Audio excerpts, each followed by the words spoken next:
dan beberapa jalur lain. Disebut penyebar fitnah. Dia ancam, ente nanti dihisap.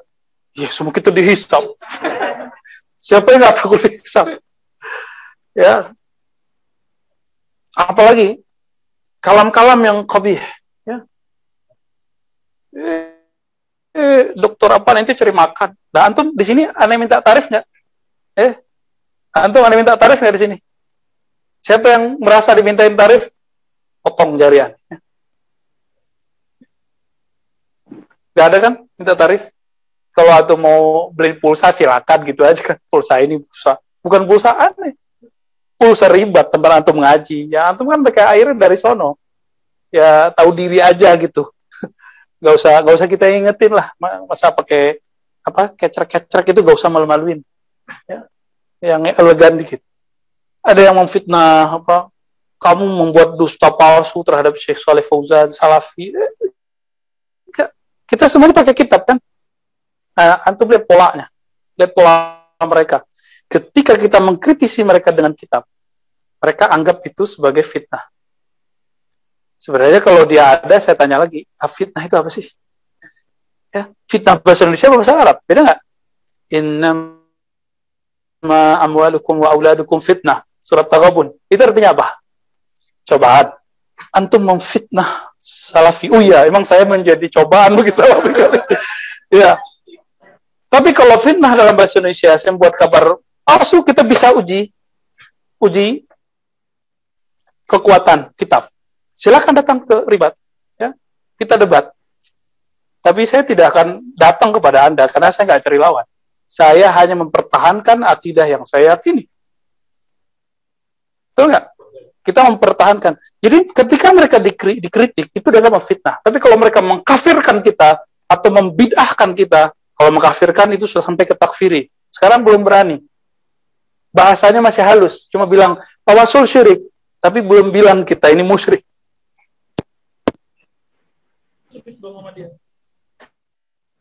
Otomatis kita sebutkan kalau sudah dibilang musyrik, halal gak darahnya nanti? Ini kita sudah lihat hari ini akidah yang dianut oleh ISIS, Daesh di Syam, di Suriah, akidahnya apa? Antum lihat itu videonya jelas. Dan langsung dari situs-situs mereka, nggak tahu sekarang udah ditutup kali. Ya, akidahnya 3, uluhiyah, rububiyah, asma was sifat. Itu diajarkan dan dihafalkan. Nanti Salafi cuci tangan. Ya betul, saya juga tahu tidak semua Salafi itu berdarah-darah itu enggak ya. Ada Salafi yang niatnya baik, kita tahu. Saya punya tetangga Salafi baik banget. Dia pulang dari kampung mana, dia bawa kita makanan. Saya mikir kalau Salafi begini mah enak hidup sama Salafi. Ya. Kita pergi ke masjid jalan, biasa. Saya ketemu juga di kampung saya, Kecamatan Azhar, ya ada kelas kita, malah malu disebut Salafi, Ustaz, saya malu disebut Salafi. Malah pengen ngaji hadis sama kita. Padahal kita tempat Ciputat, kan. Dia cuma untuk tawadu. Dan saya ketemu loh Salafi yang begini. Tapi ada Salafi nggak begini. Jadi ketika kita mengkritisi yang mereka yang menuduh kita tawasul syirik, mengadakan haflah maulid Nabi, menyerupai, bukan hanya bid'ah, menyerupai Nasrani. Nasrani kafir nggak? Versi akidah loh ya. Berarti menyerupai mereka kufur dong. Jawab nggak? Terus dikira kita nggak baca ya. Ente ini belum baca kitab Syanatul Insan min waswasati Syekh Dahlan. Sah tarif kitab? Hafta Sidi Musa. Wah, Sidi Musa belum tahu. Nah, itu tadi yang saya kirim bukannya itu tadi ya. Itu agak tebal, 400-an halaman dan kemudian diberi ta'alik oleh Syekh Rashid Ridho. Jadi Syekh Muhammad Abduh punya murid beberapa ijtihad, kecenderungannya macam-macam. Ada kecenderungannya kepada membela Salafi, Wahabi. Itu Muhammad Rashid Ridho. Maka di negeri kita, pendiri NU, pendiri Tarbiyah Islamiyah, pendiri-pendiri gerakan Aswaja di negeri kita, itu mereka ketika mengkritisi Abduh, itu yang kritisi adalah siapa? Rashid Ridho. Coba lihat, di Sumatera itu ada Syekh Jamil Jauh. Nulis kitab, apa judulnya yang pernah dikaji oleh teman-teman Perti, Tarbiyah Islamiyah? Tazkiratul Qulub. Syekh Jamil Jauh itu guru dari guru saya, Maulana Syekh Hasan Basri Jalil. Ini ada muridnya yang paling muda di sini nih. Tapi di bawah dia ada saya yang lebih muda lagi. Syekh Hasan Basri Jalil yang digelari Datuk saat itu ngaji tiga pesantren, 3 tarbiyah Islamiyah. Kemudian terakhir berguru ke sana. Syekh Jamil Jauh, kemudian murid-murid Syekh Jamil Jauh. Syekh Zakaria, ya, gurunya Buya Imran, ya, Imran, ya, Buya Ali Imran, ringan-ringan. Beliau mengkritisi itu karena apa? Karena Syekh Jamil Jauh berinteraksi dengan karya-karya dan murid-murid Syekh Ahmad Zaini Dahlan. Judulnya apa? Ada 2. Fitnatul Wahabiyah, satu lagi Ar-Raddu alal Wahabiyah itu, ya. Ad-Durar As-Saniyah, ya, Sunniyah. Ada yang baca Saniyah, ada yang baca Sunniyah. Kalau Saniyah artinya tinggi, Sunniyah berarti sunnah. Fi-Raddi alal Wahabiyah. Itu kitab nggak terlalu tebal. Ya. Dibantah nanti oleh seorang dari India, ahli hadis. Kita akui karena muhaddisan. Namanya siapa? Muhammad Bashir. Dari salah satu kota New Delhi, Delhi baru. Ada satu tempat namanya Sahsawa atau apa namanya, sehingga dia dapat nisbah Sahsawani atau gimana bacanya. Karena itu bahasa nisbah ke India, ya. Ini bahasa Ajam jadi agak ribet bacanya. Muhammad Bashir ini mengklaim dirinya pernah bertemu dengan Said Ahmad Zaini Dahlan di Mekah. Said Ahmad Zaini ini wafatnya 1304. 1304. Sekarang berapa? 14. Udah berapa tahun yang lalu? Lumayan ya. Coba hitung. 14, 40. Tuh, hitung. Mundur. 130 tahun. Sedangkan Muhammad Bashir ini meninggalnya sekitar ya 18 sampai 20-an tahun belakangan. Saya tidak bisa memastikannya karena tarajumnya belum kita dapatkan ya kapan wafatnya. Ya. Ada yang nulis tapi saya lupa berapa ya, tapi sekitar itu 13, 18-an atau 20-an. Nanti kita cek ya, karena ini perusahaan tarikh kita bisa lupa. Muhammad Bashir Al-Muhaddis rahmatullah alaih, dia mencoba mengkritisi. Siapa yang dikritisi tadi? Said Ahmad Zaini Dahlan. Apa yang dikritisi? 2 kitab tadi.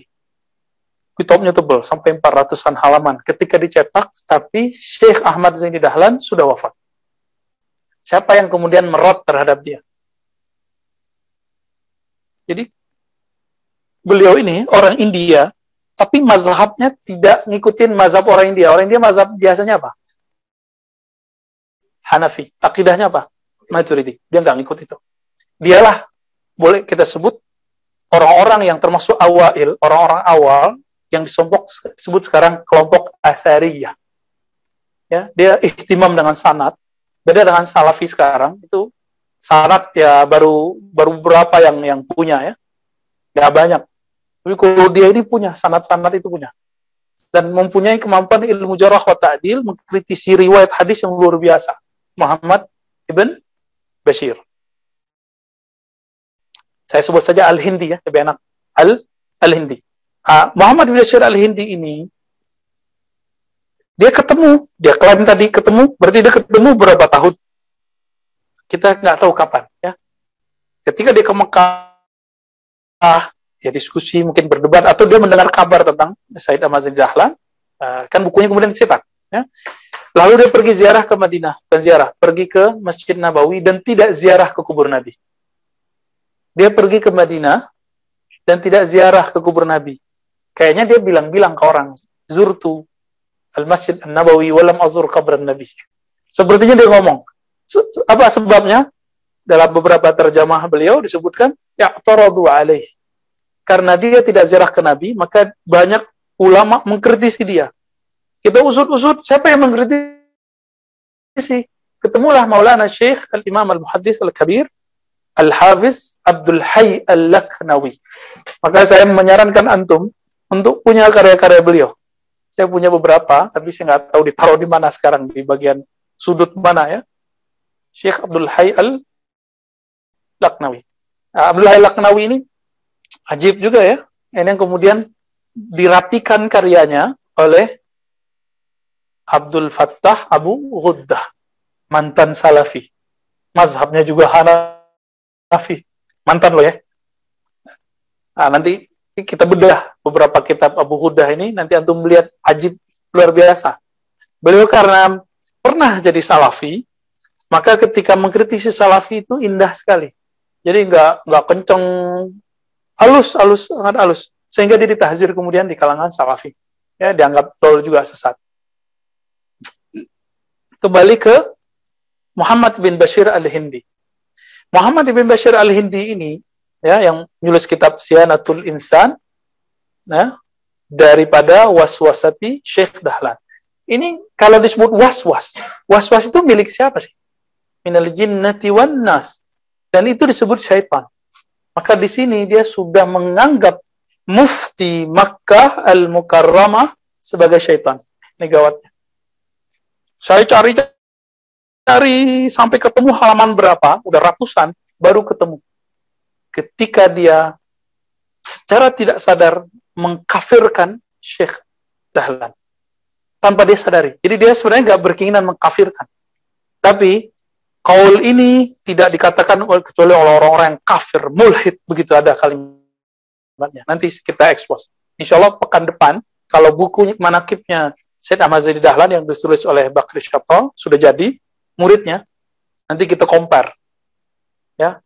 Kenapa? Karena sekarang anak-anak muda yang tidak mengenal adab kepada ulama menganggap Syed Ahmad Zaini Dahlan ini kazib dajjal, pencundang pembohong.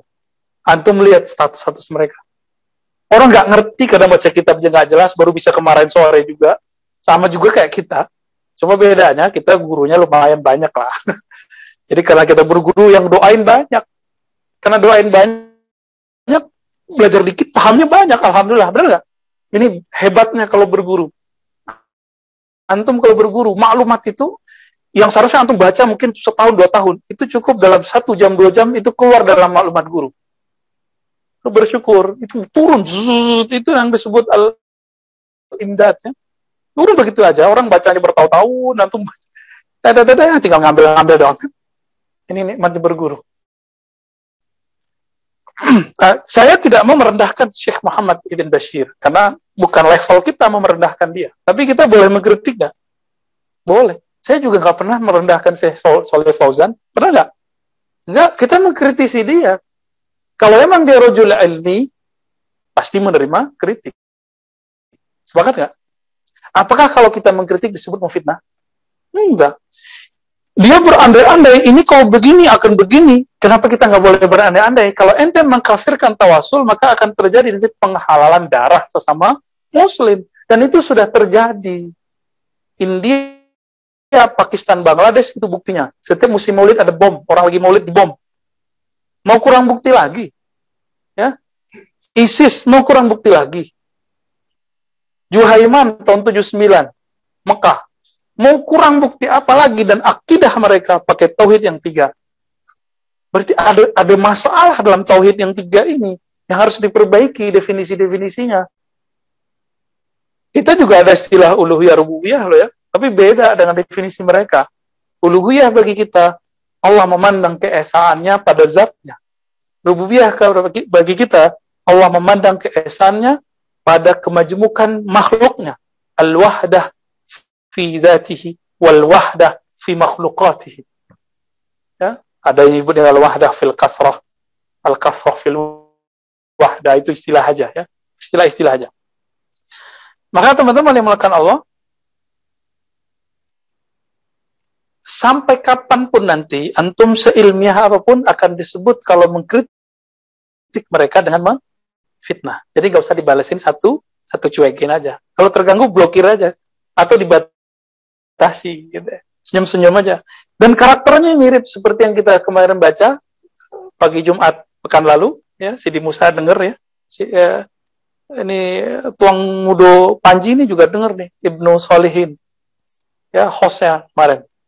bahwa Khawarij ketika Nabi membagikan sesuatu, harta rampasan perang, apa kata mereka? Ittaqillah Muhammad. Hei Muhammad, takutlah kepada Allah. Sama kan bahasanya gitu-gitu, sama kayak kita. Saya nggak bilang mereka Khawarij lah ya. Tapi kok sama gitu persis. Ittaqillah ya akhi. Ittaqillah ya adu Allah. Takutlah kepada Allah wahai musuh Allah. Wah, ada yang begitu nanti. Allah yahdi, semoga Allah berhidayahmu. Kita udah ingetin berkali-kali. Kalau doain orang dapat hidayah, doain dirimu dulu. Ya.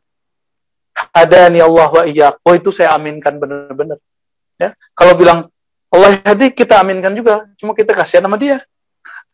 Semoga Allah berhidayahmu. Hadakallah. Allah yahdi. Memang dengan begitu dia selamat. Hati-hati di sini ya, hati-hati di sini. Ntar kayak iblis lagi. Iblis kan dulu mendoakan malaikat biar selamat. Dia lupa mendoakan dirinya. Ya. Nah, maka teman-teman yang melakukan Allah, ini zaman ini tambah luar biasa nanti. Ya. Tambah akan dahsyat. Siap-siap aja. Ya. Siapkan dalilnya, siapkan imannya. Walaupun kita bawa 1000 dalil, itu bukan untuk mereka, tapi untuk kita. Maka saya udah kasih tahu berkali-kali, kita ngaji begini, bukan untuk membantah mereka, tapi untuk menghilangkan syak dan ragu dalam pikiran antum, pikiran saya juga. Ya, makanya setiap hari ya saya masih ngaji, terus saya baca kitab terus. Saya kirim Fatihah terus untuk guru-guru kita. Ya, kita pasang adab terus. Dan kita membagi fasenya Ibnu Taimiyah yang sudah cenderung sufi, Ibnu Qayyim yang sudah jadi sufi sebelum dia jadi sufi, kita selalu bagi. Yang kita kritisi dari mereka berdua adalah kitabnya, bukan syakhsiyahnya, bukan orangnya. Syekh Shalih Fauzan yang kita kritisi adalah kitabnya. Ya, siapa tahu dia sudah berubah, wallahu alam, kan kita nggak tahu. Ya, tapi ketika dia menafikan sesuatu yang ulama mengatakannya, ini yang paling repot. Dia menganggap orang yang membagi bid'ah lebih dari satu, dianggap bertentangan dengan Rasul. Antum bisa bayangkan, udah berapa ulama yang dibantah itu. Yang nggak usah setinggi-tinggi, Imam Nawawi aja. Bagi bid'ah dari dua sisi. Satu dari buruk baik, hasanah sayyi'ah, ya. Mahmudah, mazmumah. Dari sisi hukum, ada 5. Ya, semua mereka membagi. Bahkan Ibnu Taimiyah pun bagi, dia bilang mukhalif. Ini mukhalif li qauli Rasul sallallahu alaihi wasallam. Ya. Kita sudah eksplor itu kitab tauhid, ya. Kita udah sebut loh kitab tauhid, itu masih nggak percaya dia. Ya.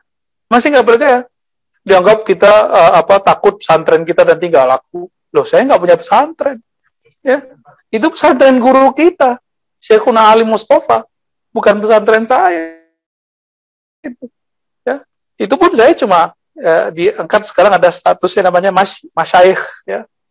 Ya itu kayak orang yang ngajar tapi udah lama, kira-kira begitulah. Ya.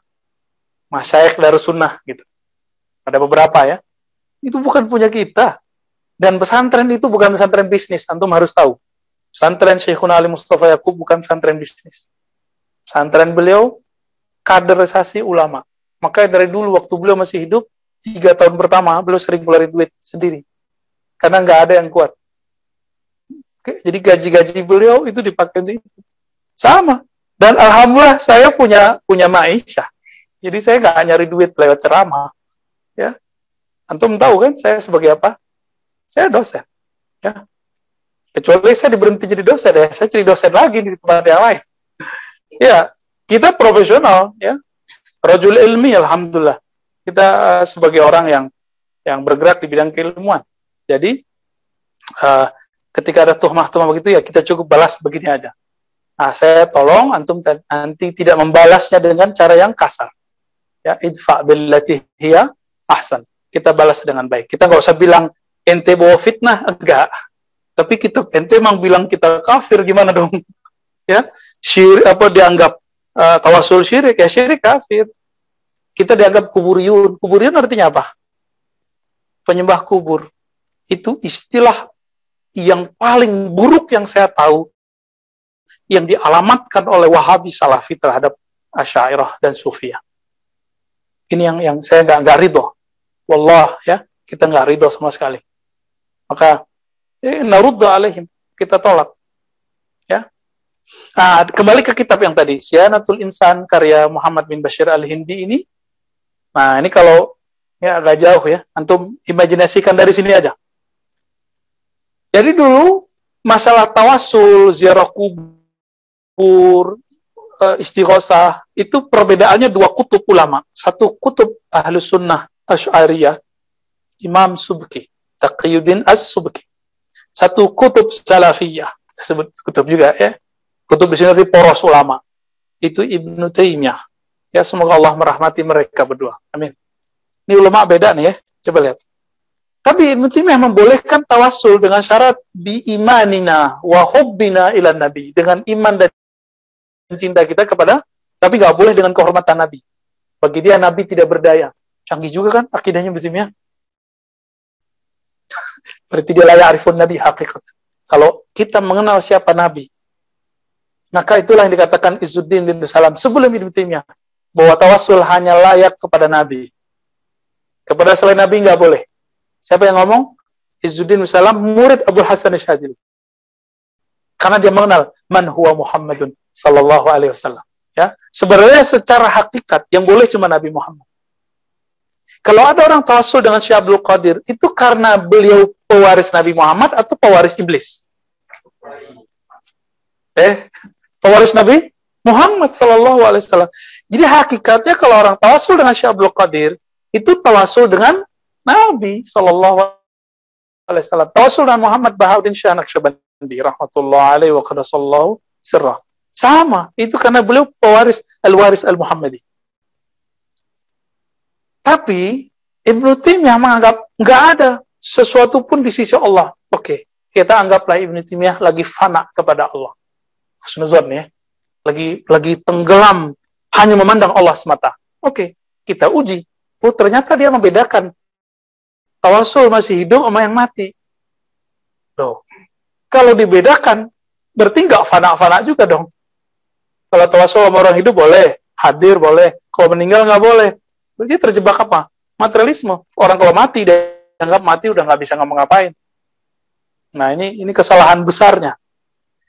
Oke, beliau ini punya murid yang berpolemik bukan Ibnu Qayyim, tapi antum kurang kenal namanya Al-Imam Al-Hafiz Ibnu Abdul Hadi. Ibnu Abdul Hadi. Ibnu Abdul Hadi ini meninggal juga cepat ya rahmatullah alaihi wa ghafarallahu lahu. Yang nggak lama setelah Ibnu Taimiyah, dia meninggal juga. Menulis kitab namanya As-Sarimul Manki. Ya, penolakan terhadap Firraddi ala Subki. Jadi dia tolak Imam Subki. Ya, dia imam. Kenapa dia tolak? Karena Ibnu Taimiyah sudah wafat. Siapa lagi yang nolak kalau bukan muridnya? Dia menolak dengan metode ahli hadis. Dengan metode ahli hadis. Imam Subki ahli hadis nggak? Ahli hadis, gurunya Imam Zahabi. Imam Subki ini gurunya Imam Zahabi. Subki yang Taqiyuddin. Ya.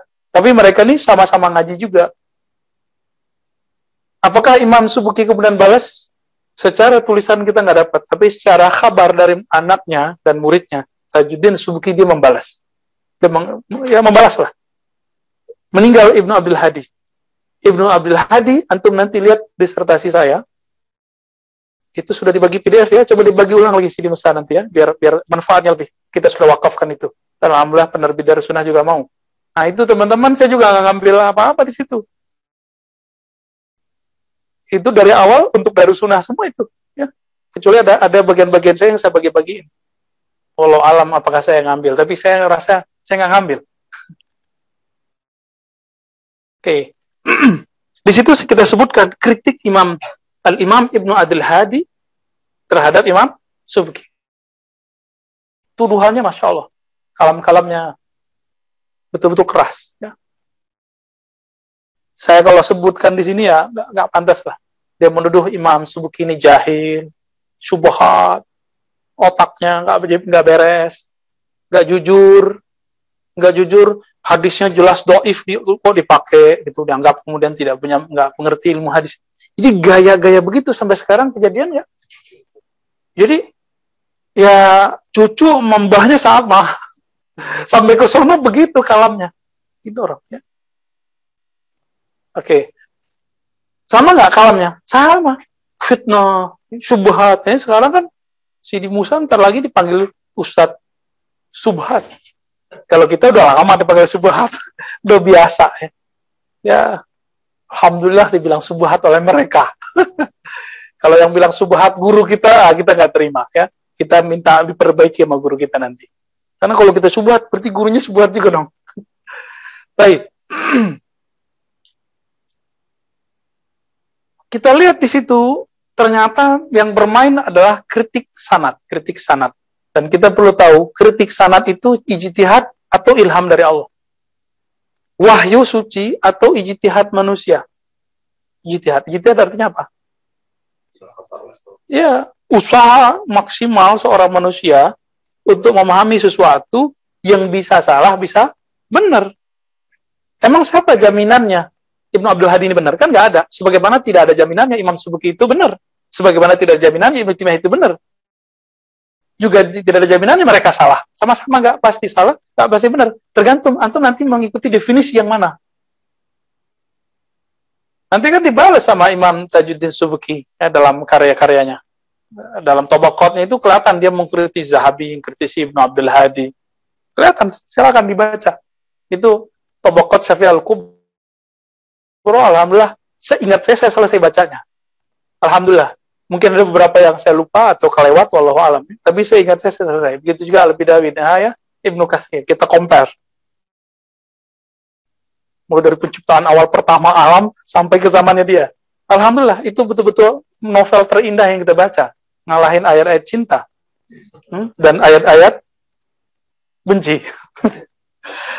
Nah, teman-teman, ketika dicek ke bawah, ya Ibnu Abdul Hadi, turunannya nanti Muhammad bin Wahab. Terus turunannya nanti, yaitu Muhammad bin Bashir al-Hindi. Jadi Muhammad bin Bashir al-Hindi banyak mengutip karya Ibnu Abdul Hadi. Dia juga punya penelitian sendiri. Jadi nanti arahnya ke situ. Jadi karena dia sudah berkiblat kepada Ibnu Abdul Hadi, kepada kalam Ibnu Taimiyah, Ibnu Qayyim, Imam Syaukani, hasilnya gimana? Dia pasti menganggap tawasul yang ada di kalangan aswaja Ahlussunnah itu bid'ah syirik. Sedangkan Ahmad Zaini Dahlan dia kiblatnya kemana? Syafi'iyah, Asy'ariyah. Nanti ke atasnya siapa? Imam Zakaria Al-Ansari, terus sampai ke Subki.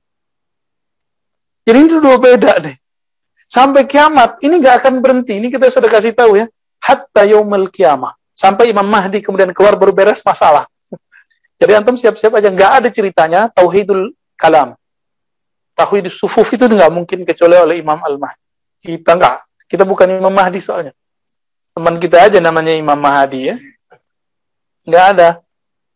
Kita hanya bisa ya melihat dua ini secara proporsional. Boleh nggak kita memilih salah satunya? Antum milih yang ini juga boleh. Siapa? Muhammad bin Bashir, nggak ada larangan. Tapi saya memilih Ahmad Zaini Dahlan. Kenapa? Nih kita sebutkan alasan kita. Ya. Allahumma shalli ala sayyidina Muhammad. Sayyid Ahmad Zaini Dahlan. Beliau ini gurunya ulama-ulama dunia. Termasuk Nusantara. Baik. Beliau punya murid Syekh Ahmad Khatib Al-Minangkabawi. Cuma Al-Minangkabawi ini lebih sering ngajar kepada asistennya Syekh Bakri Syatoh yang nulis manaqib Sayyid Ahmad Zaini Dahlan yang belum diprint. Nah, masih di Musa ya. Semoga nanti pekan depan sudah ada ya. Insyaallah. Nah, semoga nanti kalau karya Muhammad bin Bashirnya ada, ini bisa kita beli juga. Baru dapat PDF-nya. Yang ditalik oleh Rasyid Ridho rahmatullah alaih. Oke, Ahmad Khatib Minangkabawi. Siapa lagi yang sepantaran dengan beliau? Nawawi Al-Bantani itu sebenarnya murid ya, guru iya, gurunya Ahmad Khatib, teman iya. Murid ya, jadi mereka ini saling berbagi, mudabbaj. Maka kalau di sanad, walaupun Syekh Nawawi memimpin jadi mufti Mekah setelah Syekh Ahmad Khatib, Tapi sebenarnya Syekh Nawawi adalah gurunya Syekh Ahmad Khatib. Kalau di sanad Ahmad Khatib Anin Nawawi. Jadi secara umur beliau sama Syekh Nawawi ini dengan Ahmad Zaini Dahlan, tapi umur panjang. Beliau wali kutub di zamannya. Alhamdulillah Rabbil Alamin. Syekh Nawawi Bantani. Wali kutub zamannya. Kita punya wali kutub. Ya. Beliau kan keturunan Rasulullah juga di jalur Syarif Hidayatullah Cirebon. Syarif itu karena al-kutub, kalau al-ghaus wajib dia seorang zuriat Nabi, zahir batin. Kalau kutub doang bisa cuma zuriat rohani, pancaran Nabi. Tapi kalau al-ghaus al-kubra itu pasti zahir batinnya zuriat Nabi sallallahu alaihi wasallam. Siapa lagi? At-Tirmidzi. Tirmidzi ini mulai dari mbah, ayah, anak, itu semua ulama. Ya, Muhammad bin Abdullah bin Abdul Mannan, sah? Benar ya? At-Tirmidzi. Plus juga mursyid thariqah Syadziliyah dan Khalwatiyah. Karena di kitabnya, sanadnya, beliau kan punya kitab sanadnya yang kita baca dengan murid-murid Syekh Yasin. Di situ ada sanad talqin Khalwatiyah, thariqah Khal, dan al-ajab mahwa Sidi Ahmad Khatib Al-Minangkabawi mursyid thariqah Khalwatiyah. Wahabi dari mana? Ya, dia salafi. Ente nggak baca kitabnya sih. Ya, dan dia bertawasul kepada Rasulullah di hampir semua kitab-kitabnya. Bijahin Nabi sallallahu alaihi wasallam. Bijahin Nabi, penutup pembuka bijahin Nabi. Kenapa? Karena dia murid langsung dari Sidi Ahmad Zaini Dahlan dan lama mulazamah dengan asisten beliau, Syekh Bakri, atau pengarang I'anatul Talibin. Maka kita I'anatul Talibin ini jadi buku wajib di pesantren, semua pesantren Salafiyah, Asy'ariyah, Syafi'iyah Indonesia. Ini harus ditambahin ya, karena Salafiyah macam-macam hari ini. Ya. Sidi Musa belajar I'anatul Talibin enggak? Yang dulu tarbiyah Islamiyah belajar kan? Enggak belajar, enggak sah antum. Batal. Kalau saya dulu belajarnya di surau kepada Allah yahfaz, masih hidup, Syekh Abuya Nu'man Bashir, ya, As-Samani Asy-Syadzili. Beliau masih hidup. Umur beliau mungkin sekarang 86 atau berapa ya. Semoga mata Allah fi hayati. Ya. Masih seger. Sangat seger sekali. Saya belajar dulu, jadi beliau membahas kitab itu dan temannya ada Buya Bashir juga namanya. Bukan Al-Hindi ya. Jadi beliau ngajar Al-Hikam, Ihya Ulumuddin, dikit di surau dulu. Jadi dulu surau itu jadi basis kita baca kitab.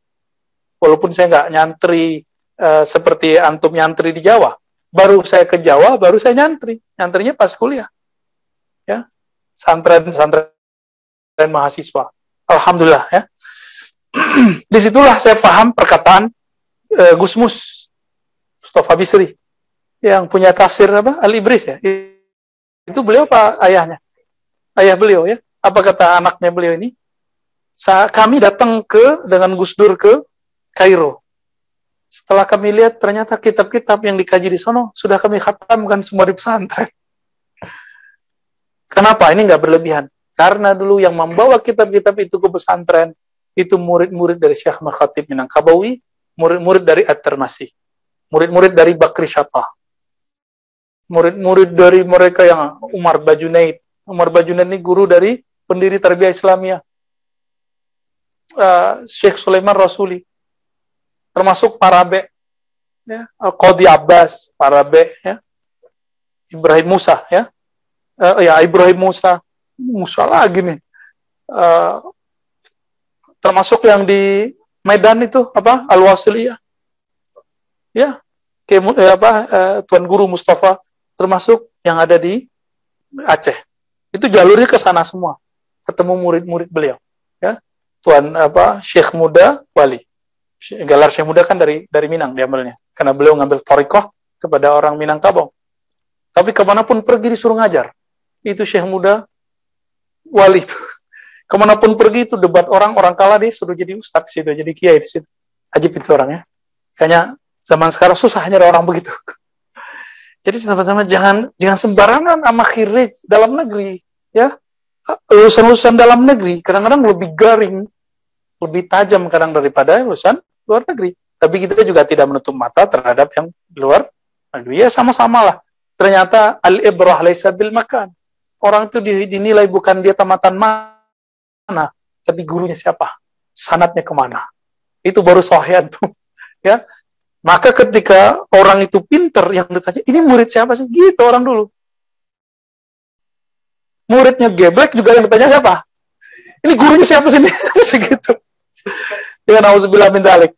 Ya, semoga kita termasuk murid-murid yang bisa membanggakan guru-guru kita. Amin ya rabbal alamin. Saya takut juga ya, minta ampun kepada Allah jika saya ini memalukan guru-guru saya. Ya, termasuk antum semua lah. Ya, untuk guru-guru kita semua dan sanad kita kepada Syekh Ahmad Zaini Dahlan. Al-Fatihah. Alhamdulillah. Bismillahirrahmanirrahim.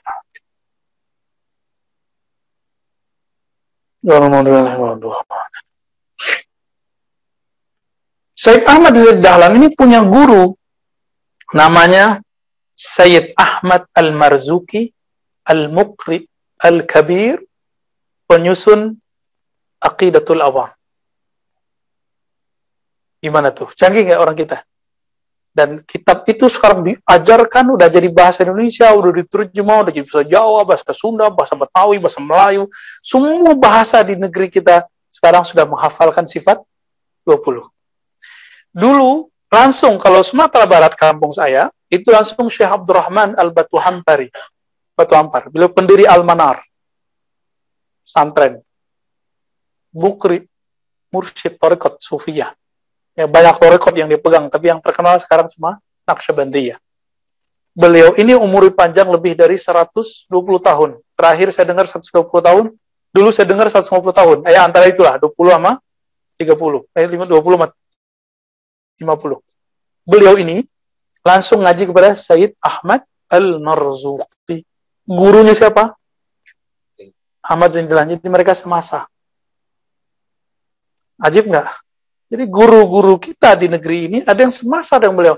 Itulah Syekh Abdullah Ibn Abdul Mannan At-Tirmasi. Beliau dan ayahnya semasa dengan Syekh Ahmad Zaini Dahlan. Dari jalur Sayyid Ahmad Zaini Dahlan inilah berkembang ilmu-ilmu Ahlus Sunnah di negeri ini. Sanadnya ke Mekah. Giliran kayak gitu aja, ulama Mekah nggak dianggap sama dia. Ya kan? Kan logikanya, oh di Mekah begini, di Mekah begitu, di Mekah nggak kunut, di Mekah nggak ada thariqat. Dia nggak tahu, dibilang, emang Mekah cuma Masjidil Haram. Ya? Emang Mekah yang sekarang doang, sebelum 1924 nggak dihitung. Nggak usah 1924, 1980. Hitungnya sampai sekarang. Sayyid Ahmad Zaini Dahlan kan punya keturunan, itu ada di Garut loh. Ya, kita lihat tulisannya Garut. Udah ketemu, Fadil. Kelas. Sana.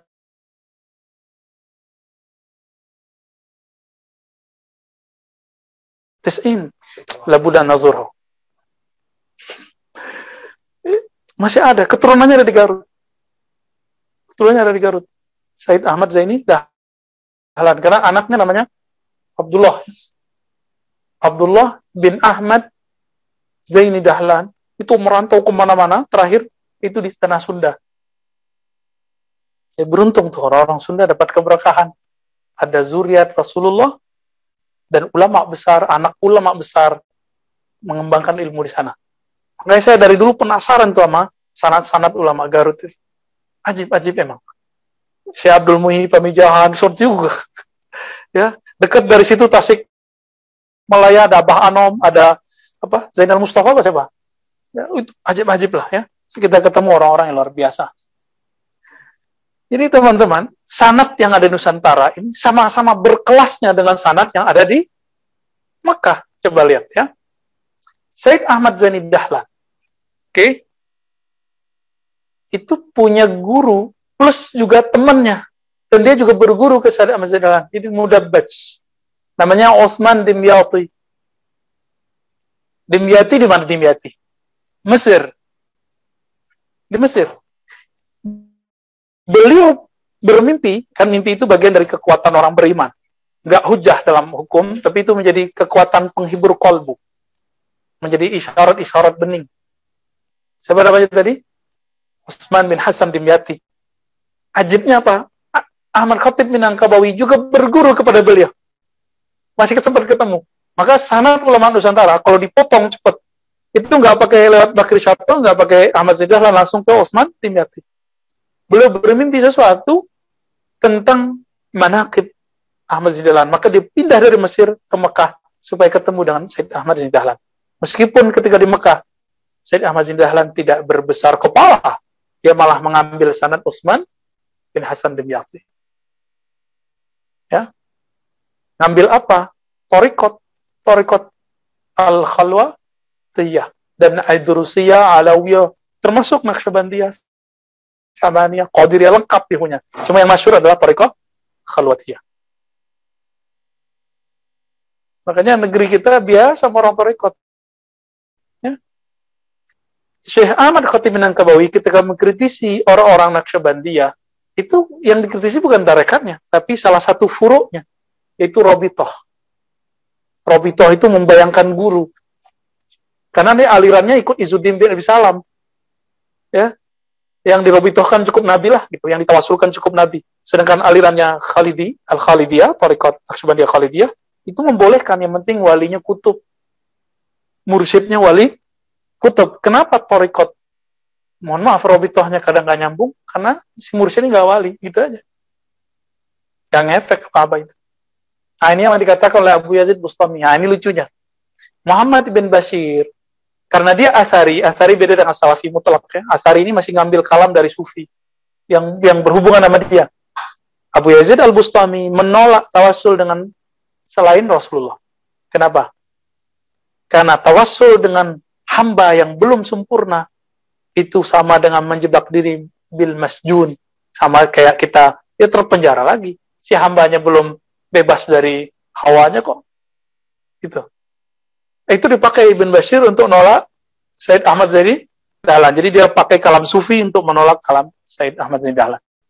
Baik. Dan saya juga agak kaget, Syekh Rashid Ridho agak kasar ngomong tentang Said Ahmad Zaini Dahlan. Ini memang itu, dari dulu kalam-kalam mereka memang nggak enak kalau kita baca ya. Dan kita nggak ada maksud untuk itu, kita hanya ingin memperbandingkan nasab keilmuannya ke atas. Satu ikut Ibnu Abdul Hadi, Ibnu Taimiyah, satu ikut Subki. Antum tinggal pilih. Cuma saya memilih jalur Imam Subki, karena itulah jalur Said Ahmad Zain Dahlan yang diturunkan ke negeri ini, sehingga ulama kita dapat mengislamisasi negeri ini. Alhamdulillahirabbil alamin. Tuh, baru ngomong sanad doang gitu tuh ya. Jadi sanad kita kemana aja nih? Tersebut sanad Aqidatul Awam. Saya ngambil dari guru saya, masih hidup, Abu Yadahnar. 86 berapa umurnya.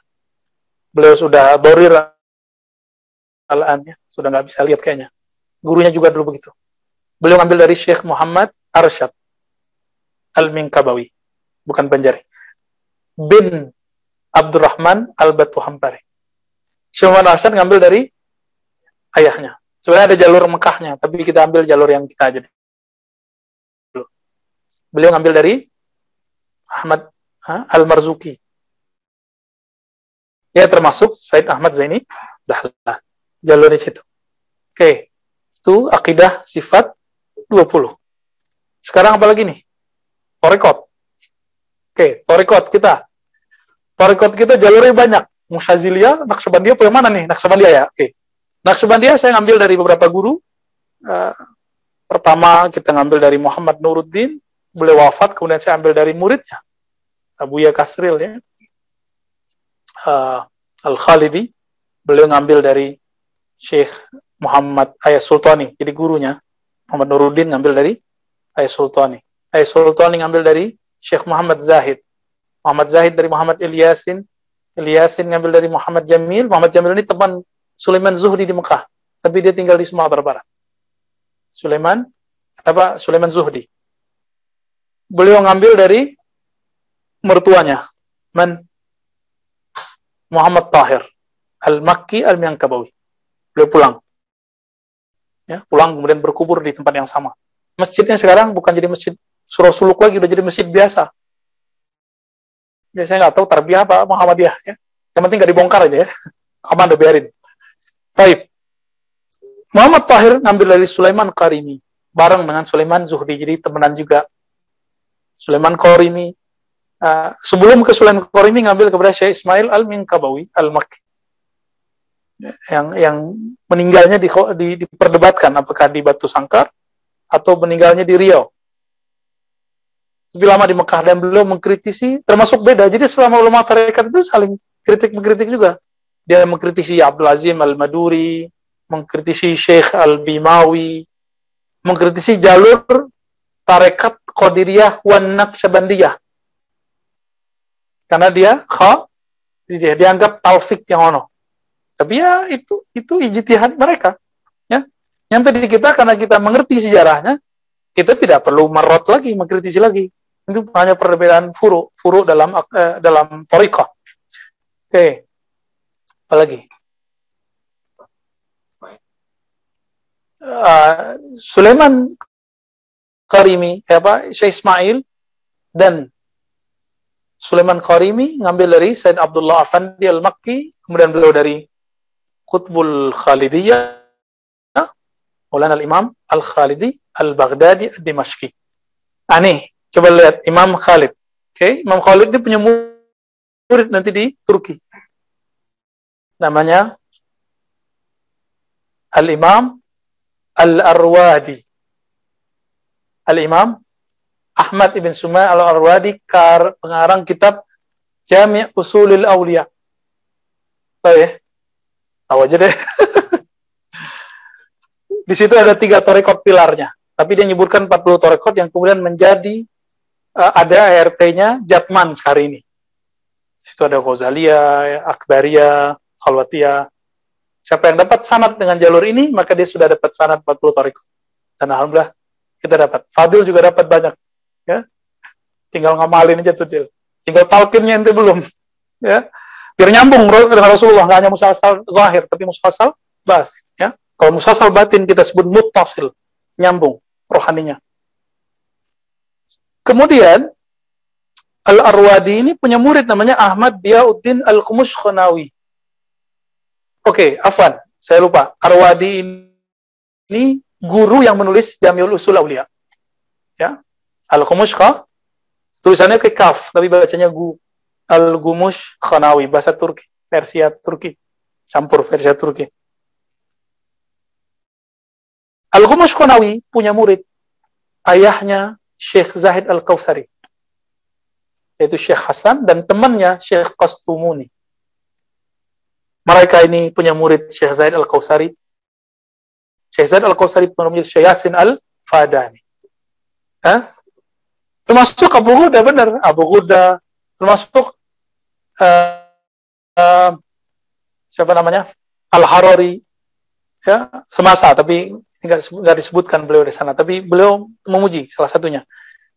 Termasuk Al-Muti'i. Muhammad bin Bakhit Al-Muti'i, yang merupakan pemegang sanad qiraat, sanad Hanafiyah, sanad thariqah. Yang lucu apa? Teman kita membanggakan sanad-sanadnya. Teman saya ada orang Salafi membanggakan sanad-sanadnya dari Mesir. Ya, sanadnya sanad Quran. Kita cek, ternyata ke Al-Muti'i, Ibn Bakhit Al-Muti'i. Ya, kita ketawa sampai ke atas Zakaria Al-Ansari. Dia membatalkan apa yang diyakini, apa yang diamalkan oleh imam-imam yang dibanggakan sanadnya. Antum bayangkan. Maka kiamat tidak akan terjadi sampai orang yang akhir akan menghujat orang yang belakangan, walaupun dia nggak sadar. Itu terjadi. Jadi sanad kita berkelas nggak? Syekh Yasin Al-Fadani, Syekh Muti'i punya murid. Ada yang di Azhar, ada yang di Yaman, ada yang di Syam, ada yang di Maroko, ada yang di Indonesia, ada yang di India, ada di seluruh dunia. Jadi kita setara dengan mereka. Jadi jangan kemudian bilang ini tamatan sini, belum tentu. Ya, belum tentu tamatan mana itu lebih jelek. Buktinya Gus Baha, antum tahu. Ya, sampai Pak Quraisy Shihab geleng-geleng kepala. Ajib, ya, ajib. Ada Gus Dewa sekarang ya, baca kitabnya juga bagus. Banyak Gus-Gus itu. Ya, ajib-ajib mereka itu. Gus Dur nggak mau kuliah di Al-Azhar, pindah ke Baghdad. Pas di Baghdad sama aja, dia balik lagi. Jalan-jalan aja, kayaknya belum ziarah, belum kerjanya kan. Ketemu ulama, ketemu kiai, Allahumma sholli ala Muhammad. Jadi teman-teman, saya bersyukur, alhamdulillah Allah pertemukan dengan guru-guru mulia dan diberikan ilmu sanad. Dan alhamdulillah tidak hanya sanad ijazah, tapi juga diberikan sanad pemahaman oleh Allah Subhanahu wa Ta'ala. Ini nikmat besar, maka kita berterima kasih kepada guru-guru kita, karena sebab mereka kita bisa mengenal Allah, mengenal Rasulullah Sallallahu Alaihi Wasallam. Semoga nanti kita dikumpulkan bersama mereka. Amin. Rabbal Alamin. Al-Fatihah. Bismillahirrahmanirrahim.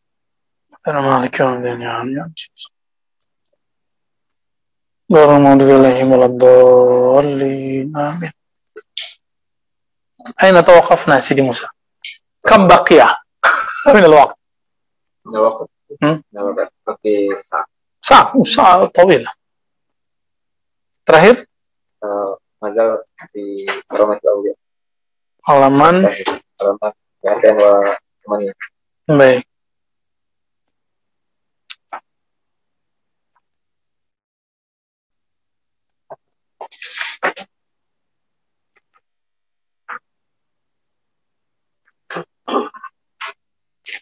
Baik teman-teman yang maka Allah, kita mulai baca kitab ini dengan baca basmalah. Bismillahirrahmanirrahim. Bisanad yang mutasil al-imam al-hafiz al-muhaddis al-muhaddas al-kutub al-syahir al-imam al-hakim at-tirmizi qala fal-anbiya wa rusul. Kita mulai sedikit dari halaman 207 bagian bawah. Fal-anbiya wa rusulu lam ya'manu al-makra ba'da al-bushra. Oh, setelahnya. Ya, nanti dimulai dari sini. Walaisal makru 'indana ma yaqiluhu al-'am. Ya. Jadi ketika ada ayat surah Al-A'raf ayat 9, fala ya'manu makrallahi ilal qaumal khasirun. Maka makar apa ini? Apakah ini makar versi orang awam atau versi ulama? Kalau versi orang awam, makar itu perubahan nanti di akhir umur. Jadi su'ul khatimah. Tapi makar menurut ahlullah, para aulia, bukan itu. Apa itu? Ya. Ketika nanti terjebak kepada syatahat yang tidak bisa dipertanggungjawabkan. Bisa disebut syatata, kan di Quran ada syatata ya. Syatata. Syatahat atau syatata, sama. Wa ma qalu inna hadha yu'addi ila zandaqa falitash'ari hal yadri ma zandaqa. Kalau persoalan karomah ini, menzahirkan karomah dan macam-macamnya, dianggap menyebabkan orang terjebak kepada kezindikan, maka beliau nanya balik, seperti saya nanya tadi, kita dituduh memfitnah nih, kita nanya balik, fitnah itu apa sih? Ini beliau nanya balik. Begitu usul ulama kita dari dulu, ketika orang menggunakan suatu kalimat menyerang kita, kita tanya balik, maksud kalam dia apa? Maka dia bertanya, falaita sya'ri hal yadri mazzandaqa. Ya, halaman 208. Ya, betul. Sebenarnya dia ngerti nggak sih apa kalimat zindik itu artinya apa? Ya. Ya, fadal Pak. Sama nih. Sufi dari dulu dibilang zindik nggak? Yang nuduh zindik itu ngerti nggak zindik itu apa? Boleh di tangga, boleh Pak, silakan. Fadal. Kalau mau adem dikit di tangga. Ya lah, bas. Insyaallah aman. Insyaallah Allahumma shalli ala sayyidina Muhammad salatan tadfu anil bala wal waba wa kulli syar'an ya rabbal alamin. Aw sami'a an-nas yazkuruna isman qabihan fatafiqa yuraddiduhu kal. Apa itu bacanya Sidi Musa? Enggak jelas nih.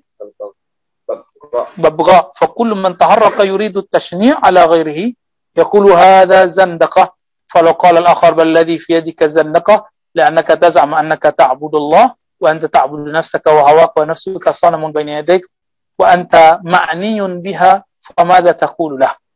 Ya, teman-teman, saya jelaskan maknawinya aja. Jadi, ada orang yang nggak mengerti tasawuf itu apa, atau karamatul aulia itu apa, atau tabarruk itu apa, sama. Ya. Lalu cuma dengar ada orang ngomong, kalau menzahirkan karamah, menampakkan tawasul, tabarruk, ini bisa membuat orang terjebak pada zindik, kesesatan, pengkultusan. Kira-kira begitu. Sama nggak sekarang mereka gitu ngomongnya? Sama ya? Jawaban beliau apa? Ente tahu nggak arti zindik itu apa? Ente paham nggak apa yang disebut bid'ah? Jangan-jangan ada orang dulu itu kalau kita sekarang Ibnu Taimiyah. Kalau di zaman dia, ya mungkin kelompok-kelompok yang mutasyaddidah di zamannya, ya sudah ada di zaman beliau. Itu kelompok Karramiyah, itu mutasyaddid. Ya. Dia bilang, oh, tasawuf itu zindik, menzahirkan karamat itu berbahaya bagi orang awam. Ini hanya suuzon mereka. Hanya suuzon mereka. Nah, kemudian yuraddiduhu 'alan nas, ya, diulang sama nih. Kita dengar ada kiai di pesantren nggak mau bertasawuf. Kita tanya, Pak Kiai, kok nggak bertasawuf? Jawaban dia apa? Oh, kalau bertasawuf nanti bisa gila. Dia nggak tahu ada orang belajar di kampus negeri itu gila. Kenapa nggak buat kaidah? Mau belajar di kampus bikin gila. Benar nggak? Sama dengan orang yang buat kaidah dengerin sholat nariyah bikin kesurupan. Dia lupa semua ahli ruqyah membacakan Quran, lalu orangnya kesurupan, benar nggak? Jadi dia melarang sholat nariyah karena bikin kesurupan. Kalau pakai kaidah begini, Quran ayat kursi nanti nggak boleh dibaca dong. Kenapa? Bikin efeknya ada kepada orang kesurupan. Tuh, kaidah-kaidah apa ini? Ya, ini harus kita cabutin tuh dari kepalanya. Ini berbahaya, khatir. Ya, cara berpikir yang tidak jelas. Nggak usuli, ya. Usulnya nggak jelas dari mana, ya. Asal usulnya nggak jelas, ya. Hujahnya nggak qawi. Kias tapi batil. Buat analog tapi nggak tepat. Akhirnya mereka menganggap syirik kan? Jadi yang paling lucu adalah ada video, masya Allah, itu setan tuh ya yang berbuat. Ada video kaligrafi asma Ashabul Kahf. Ashabul Kahfi pemuda gua, ya. Orangnya ini kesurupan, terus bilang, gitu ya.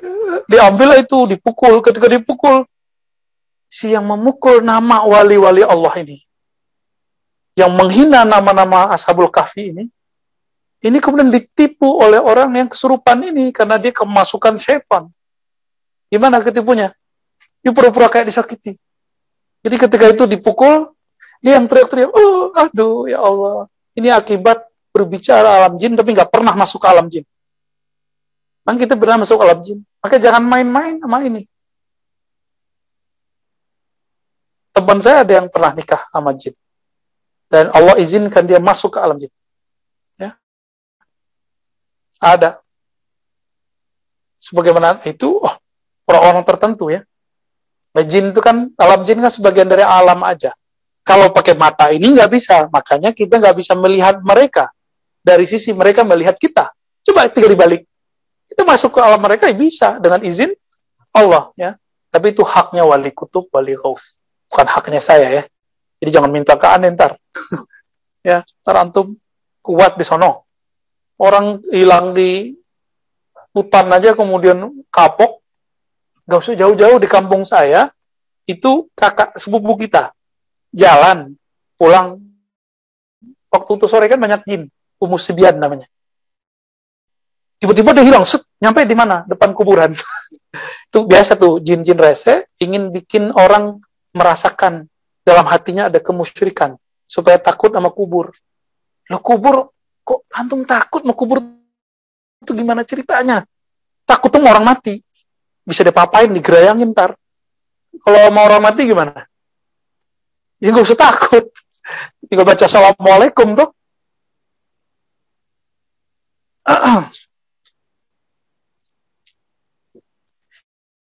Wa amma qawluhu la ya'lamu fis samawati wal ardi al-ghaiba illa Allah fa ilmul ghaibi inda Allah kan min ghaibin ittala alaihi rasuluhu fa ayatu hujjatin fi hadha.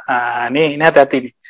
Ini kebanyakan ilmu kewalian ditolak oleh mereka karena ada ayat surat An-Naml ayat 65. Wa la ya'lamu tidak mengetahui man fis samawati wal ard. Siapa yang di langit dan di bumi apa kegoibannya, illallah, kecuali Allah. Ini gimana cara memahaminya? Kalau ada orang sekarang bisa masuk ke alam jin, bisa dikasafkan Allah, bisa mengakses alam malakut, alam jabarut, gimana? Mungkin dari mana?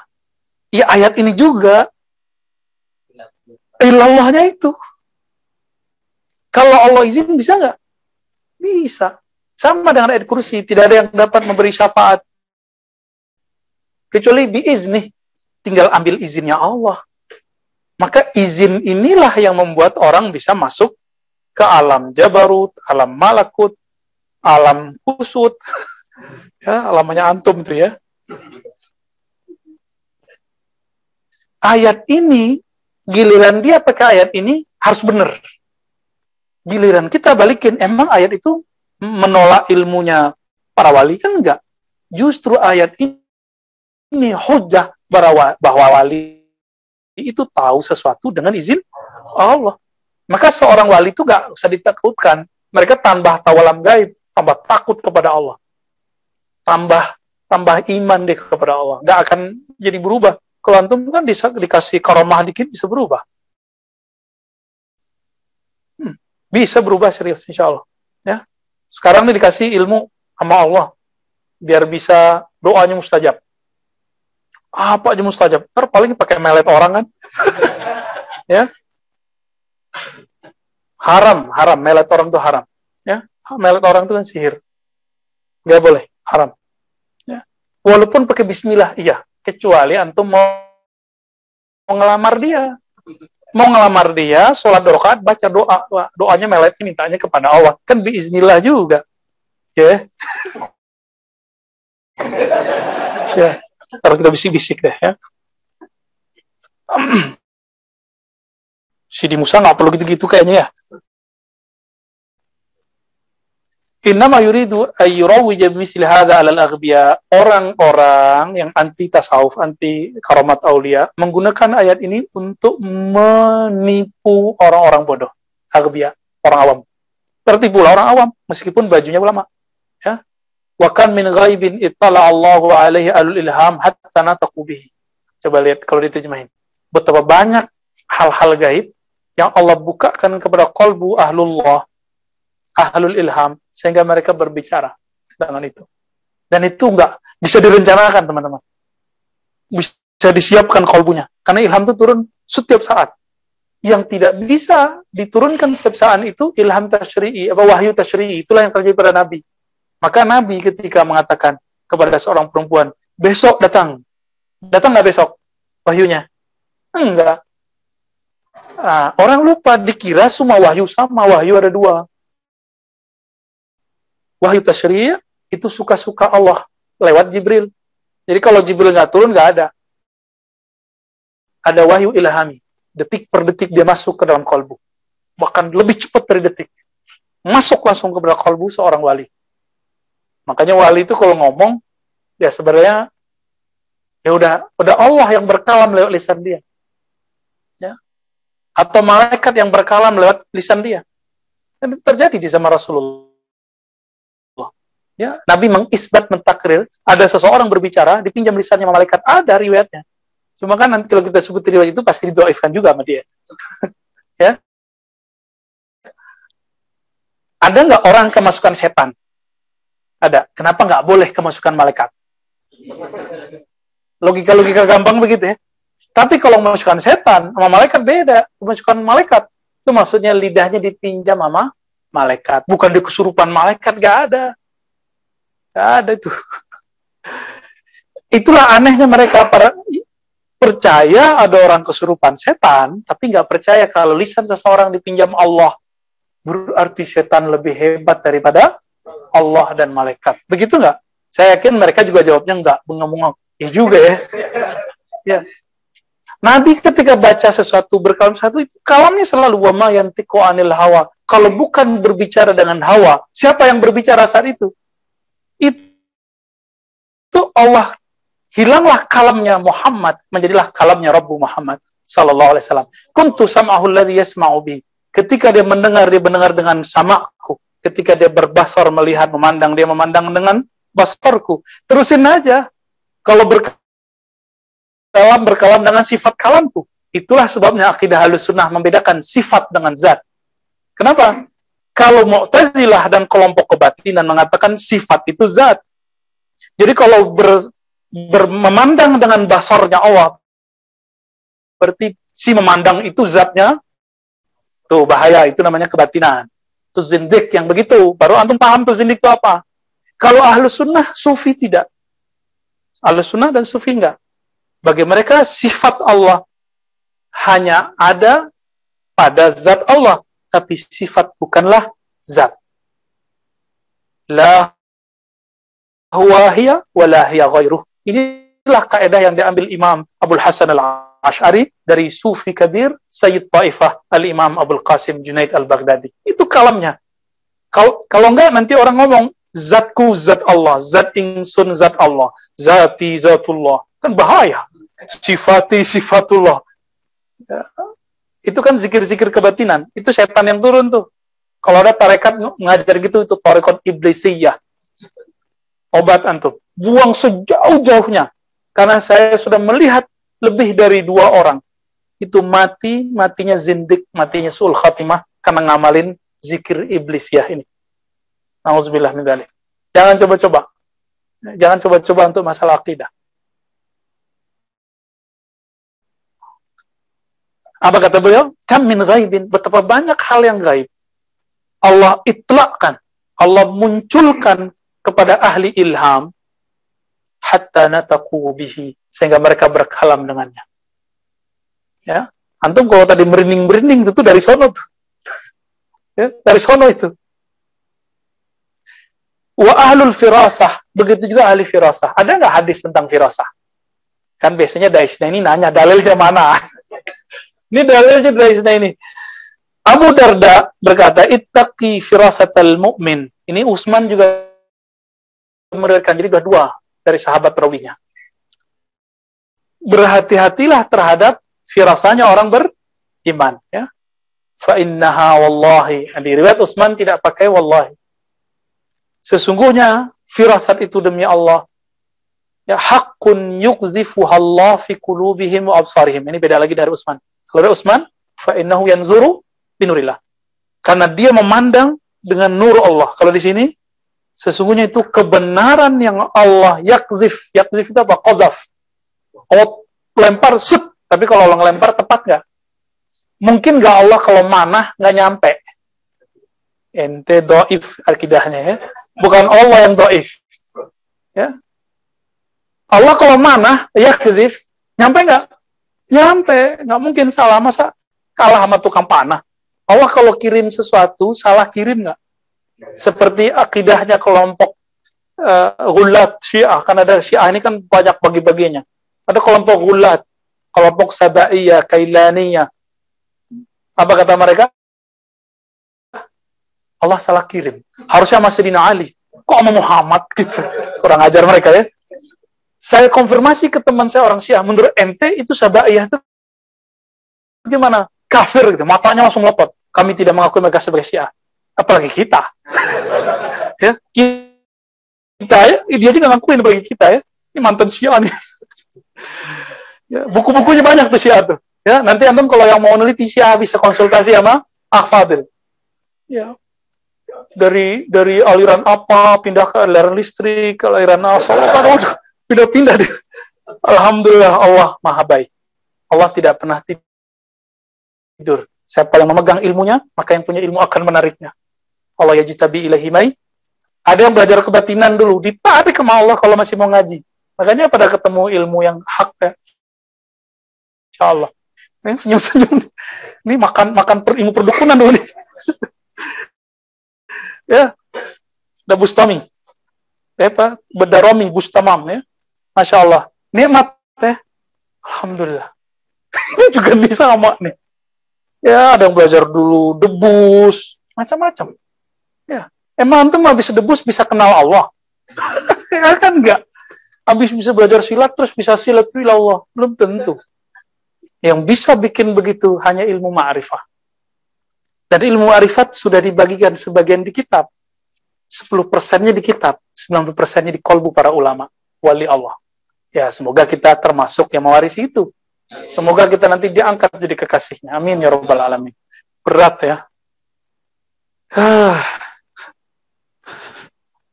Nah, di sini dilihatnya itu hak yang Allah lemparkan, yang Allah hunjamkan kepada kolbu mereka dan pandangan mereka. Itu alasannya kenapa kita harus konsultasi sama guru. Guru yang mana? Guru yang begini. Guru yang punya firasat. Dan dia pasti waliullah. Mukmin yang khas. Mukmin yang istimewa. Wa min aina qala Salman al-Haris sahib Muaz. Arafa ruhi ruh. Wa min aina qala Uwais al-Qarni wa alaikas salam ya Haram bin Hayyan. Qala min aina arafta inni Haram bin Hayyan qala arafa ruhi ruhak. Ini berat mau jelasin gimana nih ya. Saya jelasinnya pakai contoh aja deh. Di Parung ada Allah yarham sudah wafat Al-Habib Al-Mahbub indana inda kulli man ahabballah wa rasulahu wa dzurriyyati. Ya, setiap orang yang cinta Allah, Rasul dan cinta zuriat Nabi yang ahli sunnah pasti sayang dengan beliau. Al-Habib Segaf Mahdi. Ya. Bin siapa? Bin Abu Bakar bin Salim. Itu ayahnya kutub itu. Kakek-kakek nanti kutub semua itu. Banyak ya yang wali-wali besar. Beliau punya pesantren namanya Nurul Iman di Parung. Sekarang mungkin zuriat-zuriatnya. Saya belum ke sana. Tapi dekat, nggak jauh dari rumah. Dulu ketemu dengan anaknya. Katanya di sini juga ada anaknya di Legoso ya. Ada anaknya. Biasanya ada yang ikut ngaji nih, ada nggak antum? Wah, kayaknya nggak ikut hari ini ya. Ya, ta'rifu? Biasanya ada ya. Mungkin kena hujan kali, wallahu ta'ala alam. Beliau itu ketika mau berangkat ke Haramain, terdampar di Bahrain. Ketemu seorang syekh, langsung manggil namanya. Ente Segaf Mahdi bin sampai ke atas, bengong dia. Kok dia tahu? Disuruh ente ke sini. Diambillah semua surat-suratnya, paspor semua diambil. Surat-surat kalau orang mau diimigrasi, disuruh ngaji usul fikih. Udah ngaji, udah lama, kira-kira udah tamam, itu belajarnya keras. Maka beliau orangnya tegas. Ya. Disuruh berangkat ke Haramain, ke Mekah. Ya, nggak ada paspor nggak dikasih. Udah ente berangkat. Berangkat aja deh. Mungkin tetap pakai tiket ya. Berangkat, nggak diperiksa. Nggak diperiksa di tokohnya. Paspornya, safarnya nggak diperiksa. Lewat aja. Dari Bahrain, satu negara. Masuk ke Saudi, udah 2 negara. Masuk ke Mekah. Ketemu di satu bab, satu pintu, saya nggak ingat namanya, beliau ketemu dengan seorang ulama yang manggil dia plus dengan nama-namanya terus sampai ke Nabi Shallallahu Alaihi Wasallam. Ada loh orang begitu, ya. Kayaknya kalam ini musajjal ada di YouTube ya, antum cari itu. Betul ada ya? Gimana? Passwordnya mau disobek, masya Allah disobek. Kira-kira kalau disobek gimana nasib itu? Ya. Habis itu disuruh ngaji. Itu keras juga ngajinya. Habis itu disuruh kemana lagi? Ke Al-Jazair. Ke mana-mana. Mafi jawas safar. Mafi bitaka. Nggak ada paspor. Nggak ada visa. Gimana kira-kira? Nggak masuk akal. Akal antum, akal aneh masuk. Jadi tidak semua yang tidak masuk akal itu tidak masuk akal. Akal kita nggak nyampe, atau emang dianya yang ketinggian, atau memang dia nggak masuk akal dalam artian mustahil. Jadi nggak masuk akal nih 2 barangkali. Ada mustahil, ada yang kita dhaif, kita nggak ngerti. Antum percaya ada orang dengan bismillah tidak tempat? Karena belum coba, maka nggak percaya. Badui itu yang begitu tuh ya. Badui terus melihat dulu, gitu, panggil dulu pohon, datang baru percaya. Abu Bakar Siddiq kan nggak begitu. Siapa yang berhak dapat gelar Siddiq? Percaya tanpa perlu bukti. Cukup melihat sosok Muhammad SAW, dia percaya. Dia lihat nur wajah Nabi, dia langsung percaya. Kalau nur saya gelap. Saya banyak dosa, jadi antum jangan terlalu melebih-lebihkan saya ya. Nah, coba lihat di sini. Salman Al-Farsi qala lil Haris sahib Muaz. Jadi sahabat Muaz bin Jabal punya teman Haris, belum pernah ketemu Salman. Pas ketemu dipanggil ya Haris. Gimana? Bengong deh, ente tahu dari mana? Saya ini Haris. Apa jawaban dia? Arfa ruhi ruhak. Rohku tahu siapa rohmu. Inilah yang disebut nama ruh. Ini nama ruh nih teman. Yang itu nggak dibagi lagi ketika Nabi wafat. Sampai nanti Al-Ghaus ada. Al-Ghaus lah yang bagi-bagi. Maka itu yang dapat nama itu dari Al-Ghaus sekarang. Nah, Nabi sudah wafat. Wali-wali ziarah, riyadhah, zikir supaya dapat nama itu. Man arafa nafsahu. Siapa yang kenal dirinya, kenal namanya, kenal sifatnya, kenal tabiatnya, baru kenal Rabbnya. Katanya kenal diri, namanya nggak tahu. Itu namanya bohong. Dan sekarang banyaklah ilmu ma'rifat bohong-bohongan itu. Katanya kenal diri, nama diri dia nggak tahu. Ya, banyak hari ini. Ya. Nah, kita dapat anugerah dari Allah, ya ada orang yang memberikan itu kepada kita. Alhamdulillah. Semoga guru-guru kita dijaga oleh Allah. Ini ruh, nama ruh. Jadi Salman bisa membaca nama ruhnya. Tapi itu kebetulan Allah bukakan. Kan nggak setiap saat dia buka. Allah lagi buka aja. Berarti di zaman sahabat Nabi, itu seorang sahabat bisa membaca nama ruh orang. Zaman sekarang ada yang bisa, ada yang enggak. Saya nggak bisa lah ya. Belum bisa. Ya, belum dapat itu. Itu dari Allah. Tapi kalau diminta kadang-kadang dapat ya. Ya. Tapi kita nggak bisa menumbuhkan nama. Kita cuma tahu nama orang ini kira-kira apa. Kadang-kadang ngasih nama aja karena shopping banyak yang dikasih dia juga lupa. Itu biasa. Itu nggak aneh ya. Uwais Al-Qarni ketemu dengan Haram bin Hayyan. Apa kata Uwais Al-Qarni? Alaikassalam ya Haram bin Hayyan. Bengong Haram. Itu tahu saya dari mana? Jawabannya sama. Arfa ruhi ruh. Ruhku tahu nama ruhmu. Fisiknya nggak komunikasi, kolbunya udah komunikasi. Inilah yang terjadi pada Habib Umar dengan salah satu kiai di Indonesia. Kiainya ngomong bahasa Jawa, Habib Umar ngomong bahasa Indonesia. Saksinya teman saya. Ya. Dia yang bawain sendalnya. Yang bawain sendalnya. Sekarang khidmah kepada guru kita yang mengerti masalah nama itu. Dia bengong. Loh, Habib Umar ngomong bahasa Arab, Habib yang bahasa Jawa ngerti. Habib Umar juga ngerti apa yang diomongkan oleh Kiai Jawa ini. Kira-kira kalau diterjemahin, sama dengan ini. Ruhnya Habib Umar ngerti maksud ruhnya Kiai ini. Kira-kira begitu, teman-teman. Seru nggak belajar ilmu beginian? Alhamdulillah. Nah, mereka sampai ke posisi ini tuh, mujahadahnya Masya Allah. Uwais Al-Qarni ninggalin haji umroh dan memberikan bekalnya semua duitnya untuk haji umroh ke tetangganya. Tapi tetangganya itu ngelihat Uwais Al-Qarni ikut tawaf, ikut sa'i, ikut wukuf, bengong dia ini kok ada Uwais ini. Uwais gimana caranya? Bengong dia. Pulang-pulang dia bilang, itu tuh haji yang mana? Itu siapa? Nah, ini yang kita sebut badannya mecah. Maka wali-wali Allah itu Allah izinkan memecah dari dirinya sesuatu.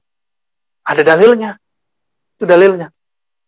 Jadi kalau ada nanti wali, antum dengar ceritanya, dilihat di satu waktu di beberapa tempat.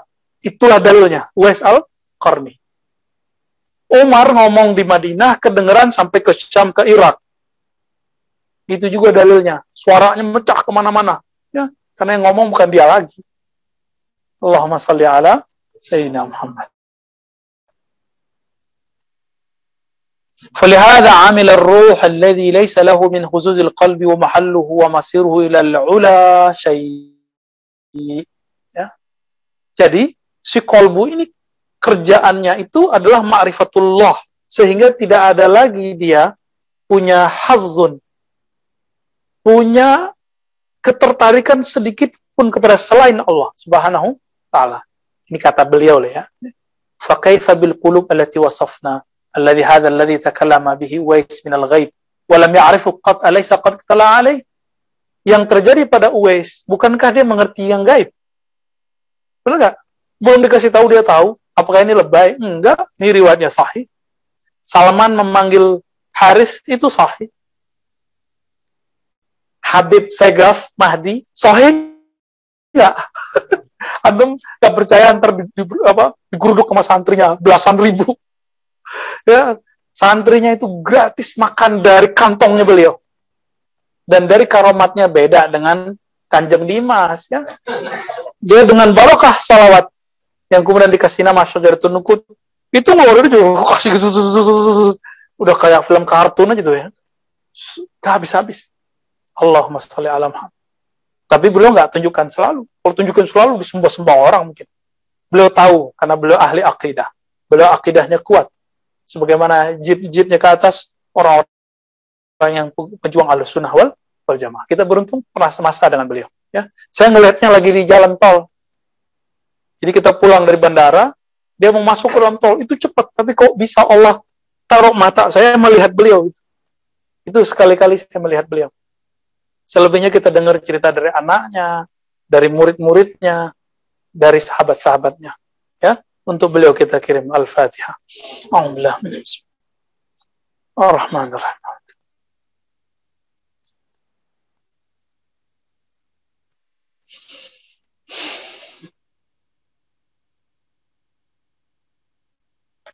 Ya, di sini disebutkan lagi kisahnya Umar, ya.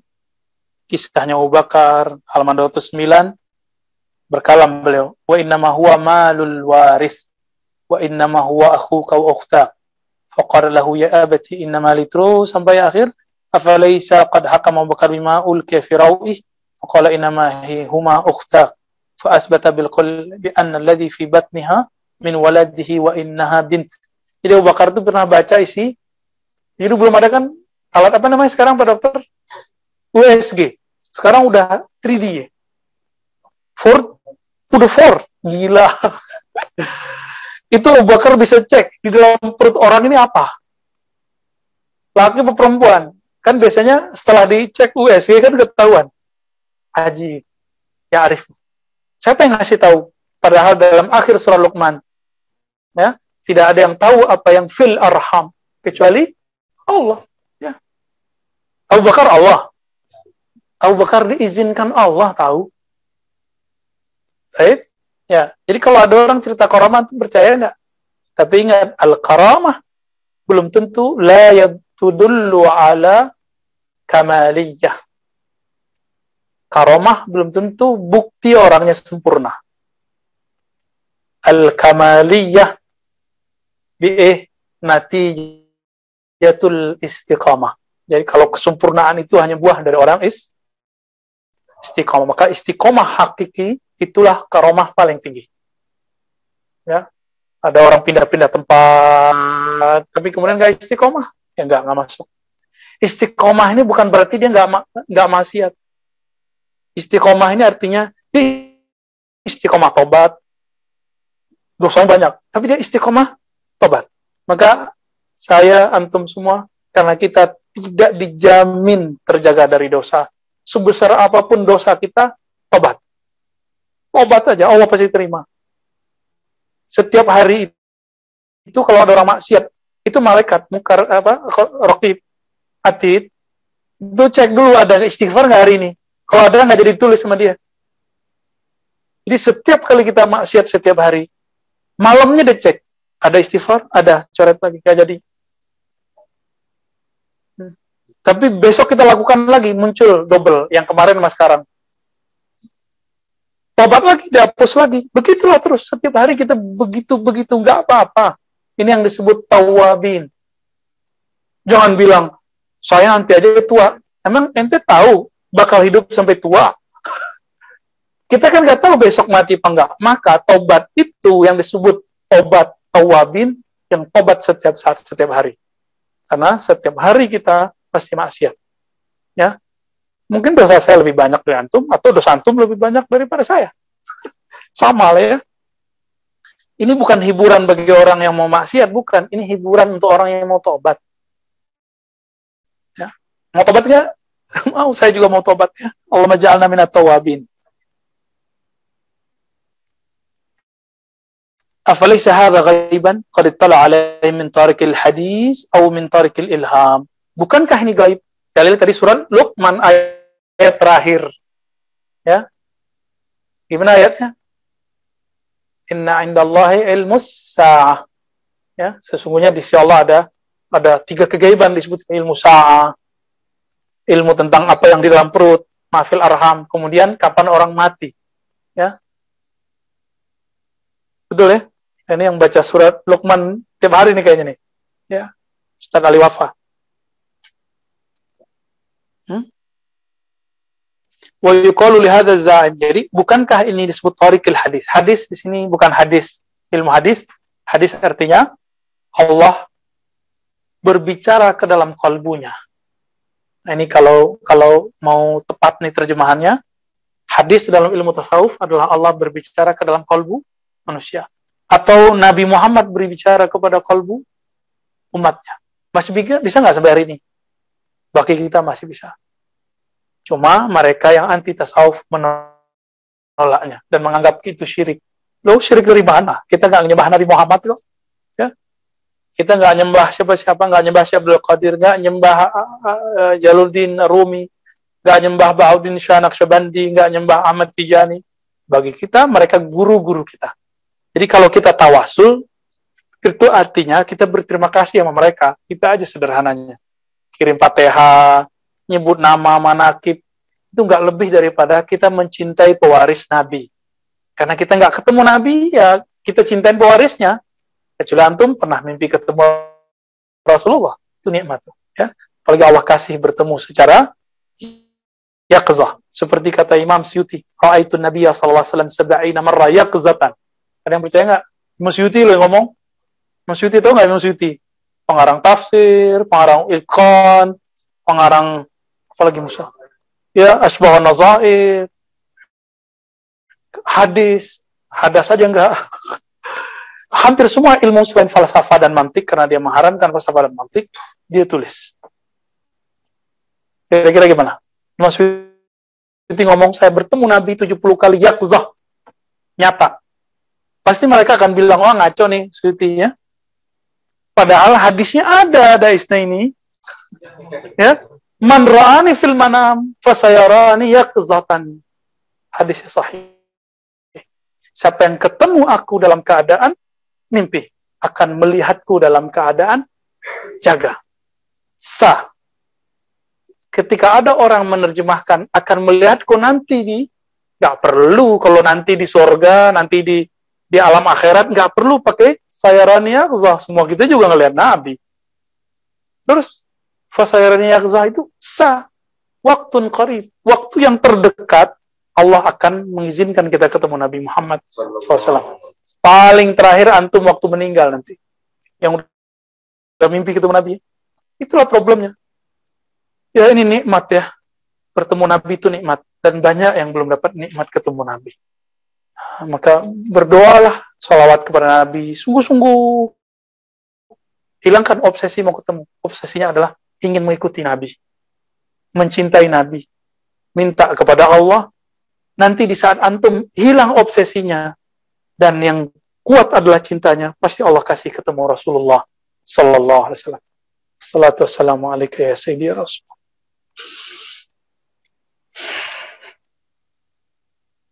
Wa yuqalu li hadha az-za'i min al-ghaib ala wujuh fa hal 'alimta ay ghaibin hadha alladhi ya'nihi Allah tabaraka wa ta'ala kullu ya'lamu fi as-samawati wal ard al-ghaiba illa Allah. Dan ayat yang berikutnya, alimul ghaibi fala yuzhir ala ghaibihi ahadan. Allah yang mengetahui gaib dan tidak menampakkan gaibnya kepada sesuatu pun. Illa. Ada illanya. Surat Al-Jin. Ya. Benar, surat Al-Jin. Oh ya, ada di bawahnya. Ayat 26 dan 27. Allah tidak menampakkan, yuzhir, menampakkan. Ini yang kita sebut dengan kasyaf. Allah tidak memberikan kasyaf. Kegaiban itu kepada siapapun ahadan illa man irtada min rasul, kecuali yang Allah izinkan dari Rasul. Dan kita sudah bahas sebelumnya. Rasul itu kan banyak. Ada Rasulul Malaikah, ada Rasul minal jin, ada Rasul minal insan. Tapi yang sahih minal insan. Ya. Dan disebutkan di ayat sebelumnya, di bab-bab sebelumnya, bahwa para aulia, pewaris para nabi, itu diatofkan kepada Rasul. Masih ingat ya sebelumnya? Pembahasan sebelumnya, silakan nanti dicek. Mereka juga diutus oleh Allah. Dan ini mujaddid setiap 100 tahun, kalimatnya apa? Ba'asallah. Innallaha ba'asa. Allah membangkitkan, mengutus. Tuh. Mujaddid diutus. Dan mereka dikasih Al-Muhaddas ini. Siapa lagi? Al-Mahdi juga sama. Kalimatnya diutus juga. Ya. Kalau seandainya masih sisa 1 hari, kiamat, ba'asallah. Allah akan utus seorang Mahdi yang diislah 1 malam. Ada riwayatnya. Jadi kata ba'asa tidak hanya khusus buat Rasul. Ya. Summa najid fil anbiya man laysa bi rasul. Ada nabi tapi bukan rasul, benar enggak? Berarti enggak kata rasul di sini enggak mesti rasul tasyri'. Rasul pembawa syariat. Ya, nakirah, betul Sidi Musa. Wa qad azhara Allah ala ghaibihi min tariqil wahyi. Fahunaka ghaibun indahu ta'ala yakadu yukhfiha min nafsih. Ya. Ya, maknanya samalah ya. Wahayasa. Jadi ada ghaib yang mutlak, ada ghaib yang muqayyad.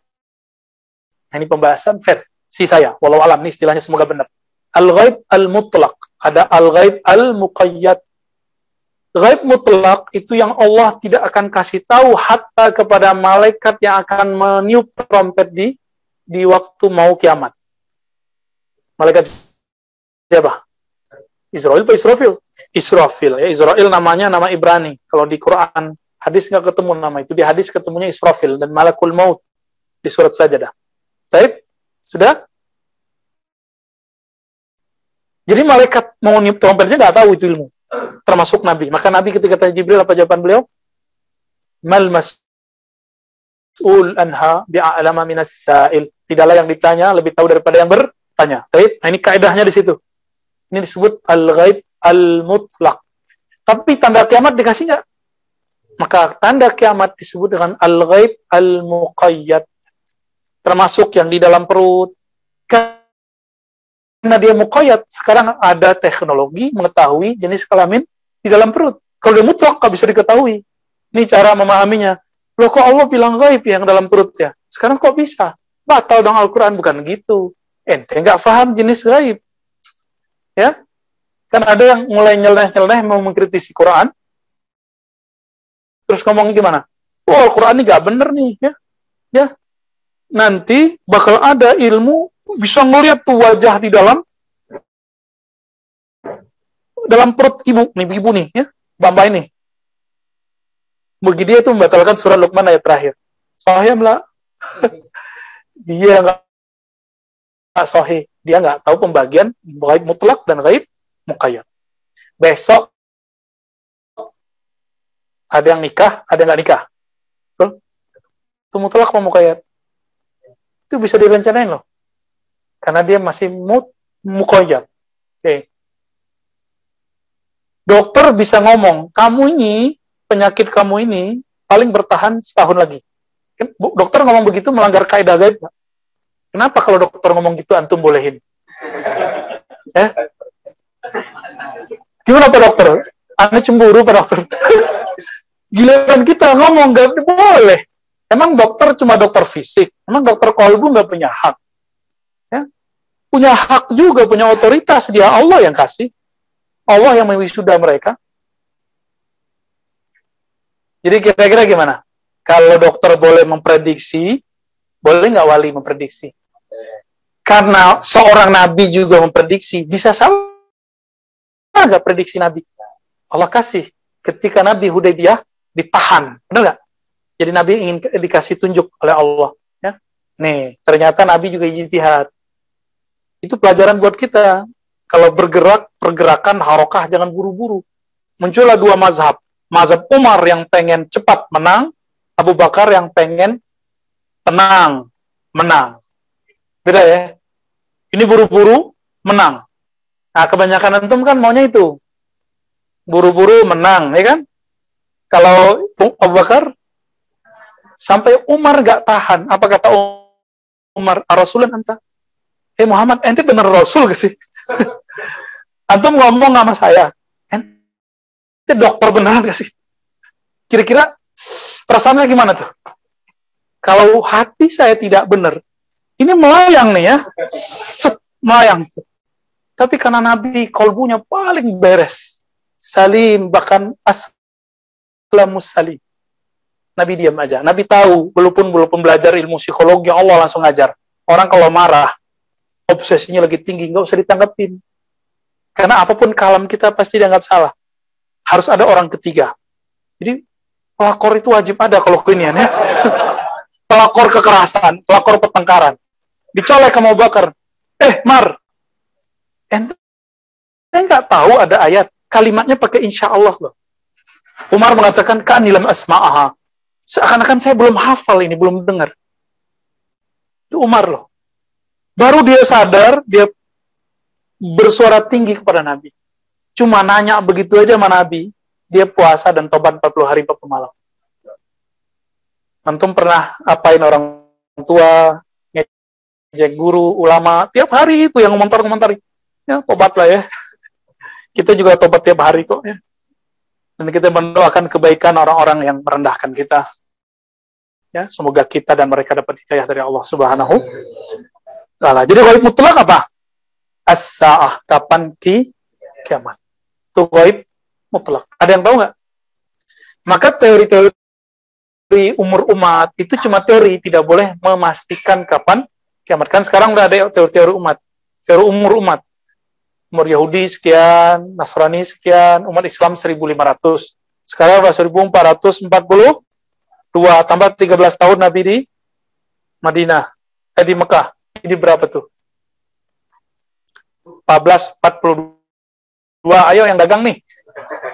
Berarti umur umat sudah 1455. 45 tahun lagi. Itu kan cuma teori. Bisa benar, bisa salah. Karena itu ghaib mutlak. Kita nggak tolak mutlak, kita juga nggak terima mutlak. Karena kalau kan antum belajar ilmu hisabul jumal, surat Al-Qamar, iqtarabatis sa'atu wa syaqqal qamar. Itu dalam ilmu huruf dihitung hurufnya. Nilainya 1500. Kiamat sudah dekat, rembulan telah terbelah. Artinya apa? Nanti kiamat berumur, kalau versi ilmu hisabul jumal, hitungan angka-angka huruf 1500. Tapi kan ilmu ini nggak dari Nabi soalnya, nggak langsung. Itu kan diriwayatkan, mungkin bercampur sama ilmu mana. Maka kita serahkan ilmunya kepada Allah. Kita katakan dengan kalamnya Nabi, mal mas'ul anha bi'alama minas sa'il. Tidaklah yang ditanya lebih tahu daripada yang termasuk nanti dukhon. Apakah tahun besok? Tahun ini itunya. Sorry, kirain masih 2020 ini. Karena 2020 yang mengatakan akan terjadi tahun itu nggak terjadi, dan dia tidak minta maaf kepada umat dan tidak minta ampun kepada Allah. Ya, tahun ini kita nggak tahu, maka kita nggak boleh pastiin tahun ini, nggak boleh juga tolak tahun ini. Tahun berikutnya, wallahu alam, wallahu alam, wallahu alam.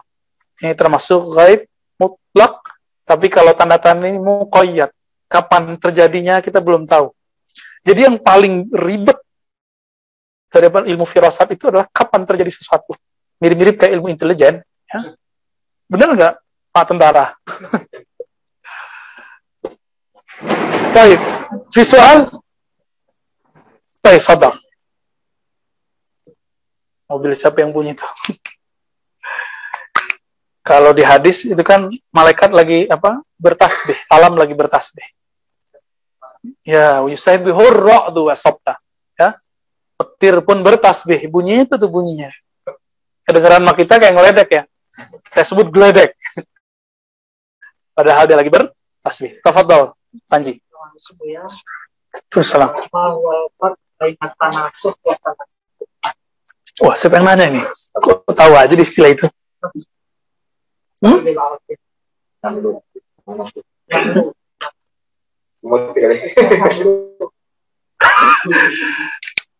Antum dapat istilah dari mana itu? Hah? Apa perbedaan tanasukh dan tanazul? Sekarang banyak tuh ahli-ahli kebatinan ngomong bahwa raja-raja Jawa setelah berkumpul, ya kan? Ruh-ruh Raja Jawa telah berkumpul. Lalu dia mengatakan, di dalam diri saya, di belakang saya adalah ruh fulan. Ada kan yang begitu? Tolong ditutup aja. Ya, biar udaranya nggak ini. Biar suaranya nggak masuk. Ada aliran tertentu mengatakan bahwa kamu ini reinkarnasi fulan. Itu orang Islam loh sekarang. Tapi kebatinan. Ada di Jakarta, ada di Bandung, ada di beberapa tempat. Dan ada yang meyakini dirinya reinkarnasi dari Ashabul Kahfi, reinkarnasi dari Nabi Fulan, dan ini berbahaya. Karena di dalam Islam tidak ada namanya reinkarnasi.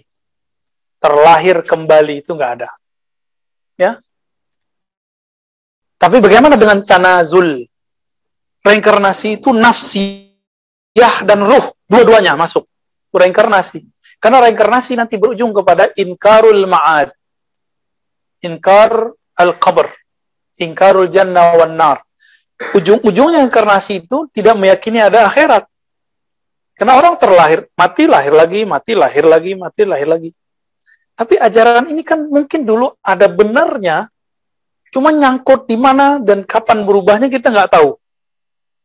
Yang benarnya namanya tanazul.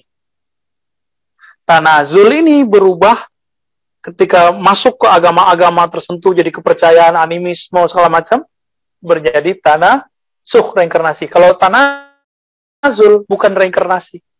Tanazul itu waris.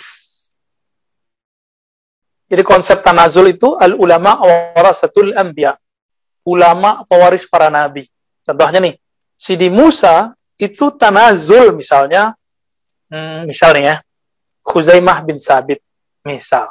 Yang dulu Nabi kasih gelar satu orang sama dengan syahidain. Pewaris ilmunya Khuzai. Jadi kalau saya lagi konflik, cukup bawa Sidi Musa Zauki. Ketika dia bersyahadah, saksinya bernilai 2. Misalnya begitu. Karena dia pewaris. Kekuatan spiritnya siapa? Khuzaimah. Itu mungkin. Ada orang yang mewarisi Nabi Ibrahim. Tapi nafsiyahnya beda nggak dengan Nabi Ibrahim? Nafsnya, jiwanya beda, sukmanya beda, jiwanya beda. Tapi spirit yang diwarisinya sama. Itu namanya tanazul. Dan itu mungkin bagi siapa? Innama yakhshallah min ibadihil ulama. Bagi orang yang takut kepada Allah, kalau Allah jadikan dia pewaris para nabi. Ulama, para waris para nabi. Bukan satu nabi loh. Para nabi. Jadi bisa saja nih antum ini, kalau dari, kita kan sudah bagi, ya, ada Bani Nur, cahaya, ada Bani Ruh. Ya, ada Bani Malaikat, ada Bani Insan. Nah, Bani Ruh ini, di sini terjadi tanazul. Spirit itu diwariskan. Dulu berapa jumlah Nabi? 124.000. Mereka meninggal. Bertanazul ke sahabat Nabi. Jumlah sahabat Nabi berapa? 124.000. Itu makna dari tanazul. Kalau bahasa hadisnya tawarus. Mewarisi spirit. Oke? Dan ini ilmunya Al-Ghaus. Yang tahu antum ini pewaris siapa? Itu Al-Ghaus, bukan saya. Saya bukan Al-Ghaus. Saya gosong. Al-Gosong. Saya bukan orangnya. Ya. Paham di situ? Ya. Jadi apa beda tanazul dan tanasukh? Tanasukh reinkarnasi bukan ajaran Islam. Karena berujung mengingkari hari akhirat. Kalau tanazul, dulu nih, spiritnya, tadi saya bilang Khuzaimah bin Sabit wafat. Maka nafsiyahnya telah berhadapan dengan alam kubur. Karena sahabat Nabi pasti nggak ditanya mungkar nakir. Pasti. Karena dia tanazul juga dari para Nabi terdahulu. Emang mungkar nakir berani nyolek orang yang lebih tinggi makomnya dari dia? Jadi Bani Ruh lebih tinggi dari Bani Malaika. Bani Cahaya, Bani Anwar, Bani Ruh, Bani Malaika. Udah dicatat belum waktu itu? Ya, terus? Bani Alam, Bani Jin. Ya, Bani Jin, Bani Insan tadi ya. Bani Najm, Bani Nabat, Bani Hayawan, Bani Jamadat. Jamadat ini batu-batu, logam-logam, masuk situ.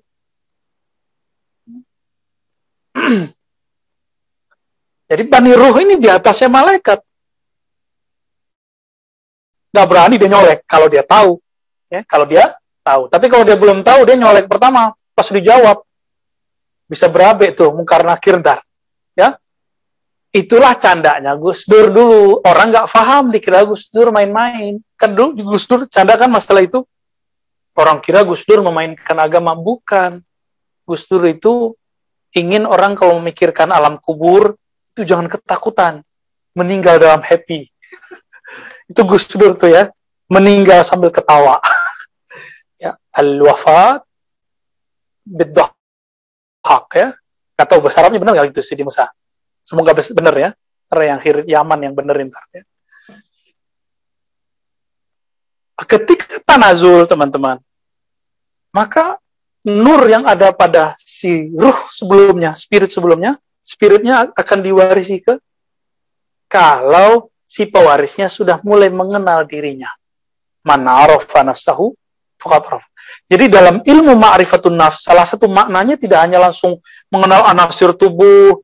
Ya mohon maaf, sekarang kajian-kajian diri itu cuma sampai anasir tubuh, air, angin, api, tanah, avatar eng. Cuma sampai di situ. Tar gabungan ini jadi ini, gabungan ini jadi ini, itu doang. Berhenti di situ. Mereka lupa yang disebut pewaris para nabi bukan hanya mengenal fisik. Ghazali sudah jauh-jauh hari rahmatullah alaih mengatakan kalau itu mah sama kayak binatang-binatang ternak, punya tubuh yang sama. Yang membedakan kita adalah spirit yang ada di dalam ini. Itu Ghazali udah ngomong begitu. Dari Isra ala dunianya, kimia usadahnya, Ihya Ulumuddinnya. Itu Ghazali udah nyindir kita loh. Kita yang nggak ngeh. Kita nggak ngeh. Ketika nih tanazul, teman-teman, nafs orang yang dulu, tadi contohnya sahabi Khuzaimah bin Sabit, itu nafsnya beda dengan nafsnya Musa. Beda, orangnya beda. Dia cuma mewarisi spirit. Karena tidak ada namanya reinkarnasi. Nggak ada. Yang ada dia mewarisi spiritnya. Nanti sama tuh kalau seandainya benar nih ya, nanti mewarisi persis sama. Karakternya tuh hampir sama. Ya. Dan saya, alhamdulillah Allah kasih tahu dengan jalur beberapa masyayikh kita siapa tanazul saya gitu, dikasih tahu, tapi itu rahasia. Ya. Untuk apa diobrol-obrol, itu kan urusan saya dengan Allah. Ya. Bagi saya itulah salah satu makna dari man arafa nafsahu faqad arafa rabbahu. Siapa yang kenal dirinya. Sekarang antum yang sudah dapat nama diri, nama ruh, itu salah satu dari ma'rifatun nafs. Ya. Maka nanti ketahuan tuh karakternya apa dari nama itu. Mirip-mirip, nggak jauh-jauh beda. Antum berenung-renungnya aja sama. Ya nggak, benar nggak? Yang sudah dapat nama, sebagian, Butina namanya apa? Ya, Zulekha Ismail. Ya salam. Kok tahu beliau kan? Nah, itu goib nggak tuh? Goib. Nggak pernah ketemu sama Butina, ya kan? Dan ada dua Bunda Tina nih yang semangatnya sama. Satu di Pekanbaru, satu di sini nih, di Bintaro. Sama orangnya, semangatnya sama. Bedanya satu nih keturunan Madura, campuran, ini keturunan Lampung. Ya mirip-mirip lah. Allahumma sholli ala Muhammad. Paham ya, tanazul dan tanasuh? Tanazulnya Al-Mahdi siapa? Mahdi boleh kita sebut. Al-Mahdi tanazul atasnya siapa? Ismuhu ismi, wasmu abi, ismu abi. Saya udah jelaskan. Ismu di situ bukan ismu jasad. Ismu abi bukan ismu jasad. Tapi ism ruhani. Kita udah jelasin itu ya. Berarti Muhammad bin Ahmad. Muhammad Nur. Ahmad Ruhullah. Maka nur yang ada dalam dirinya para wali itu bin Muhammad. Maka manusia, waliullah, Bani Ruh, dia bukan Nur Muhammad. Ini kekeliruan orang belajar Ma'rifatun Nafs. Ini banyak nih kajian-kajian Ma'rifatun Nafs ya. Kita lihat yang di YouTube, di sosmed, itu mengatakan di dalam dirimu ada Nur Muhammad. Ya salam ya. Khata. Yang benar pancaran atau warisan atau percikan itu benar. Itu baru benar. Karena Nur Muhammad ya cuma Nabi Muhammad Sallallahu Alaihi Wasallam. Dan itu hanya turun plok nanti ke siapa? Al-Mahdi. Kalau antum bilang di dalamku ada Nur Muhammad, berarti antum Al-Mahdi dong. Palsu. Tapi saya husnuzon. Barangkali masyaikh yang mengatakan di dalam diri kita Nur Muhammad, mungkin maksudnya pancaran dari Nur. Kalau itu benar. Kalau itu ya di khali balak ya labas. Benar. Ada kan begitu kan? Baik. Khalas. Lanjut. Iya, fadal. Sambil menikmati bench of coffee. Bismillah. Assalamualaikum. Ya. Waalaikumsalam. Selama ini saya sholat atau berzikir, secara otomatis terbayang di mata saya wajah dia. Apakah ini gawat itu? Antum sholat, kebayang wajah aneh, sebelum takbir boleh. Kalau udah takbir nggak boleh ingat aneh. Nah, kalau sebelum sholat ingat wajah guru, kan kita sebelum sholat ingat guru ngaji kita, bener nggak? Antum alam bawah sadarnya coba dilihat dalam-dalam.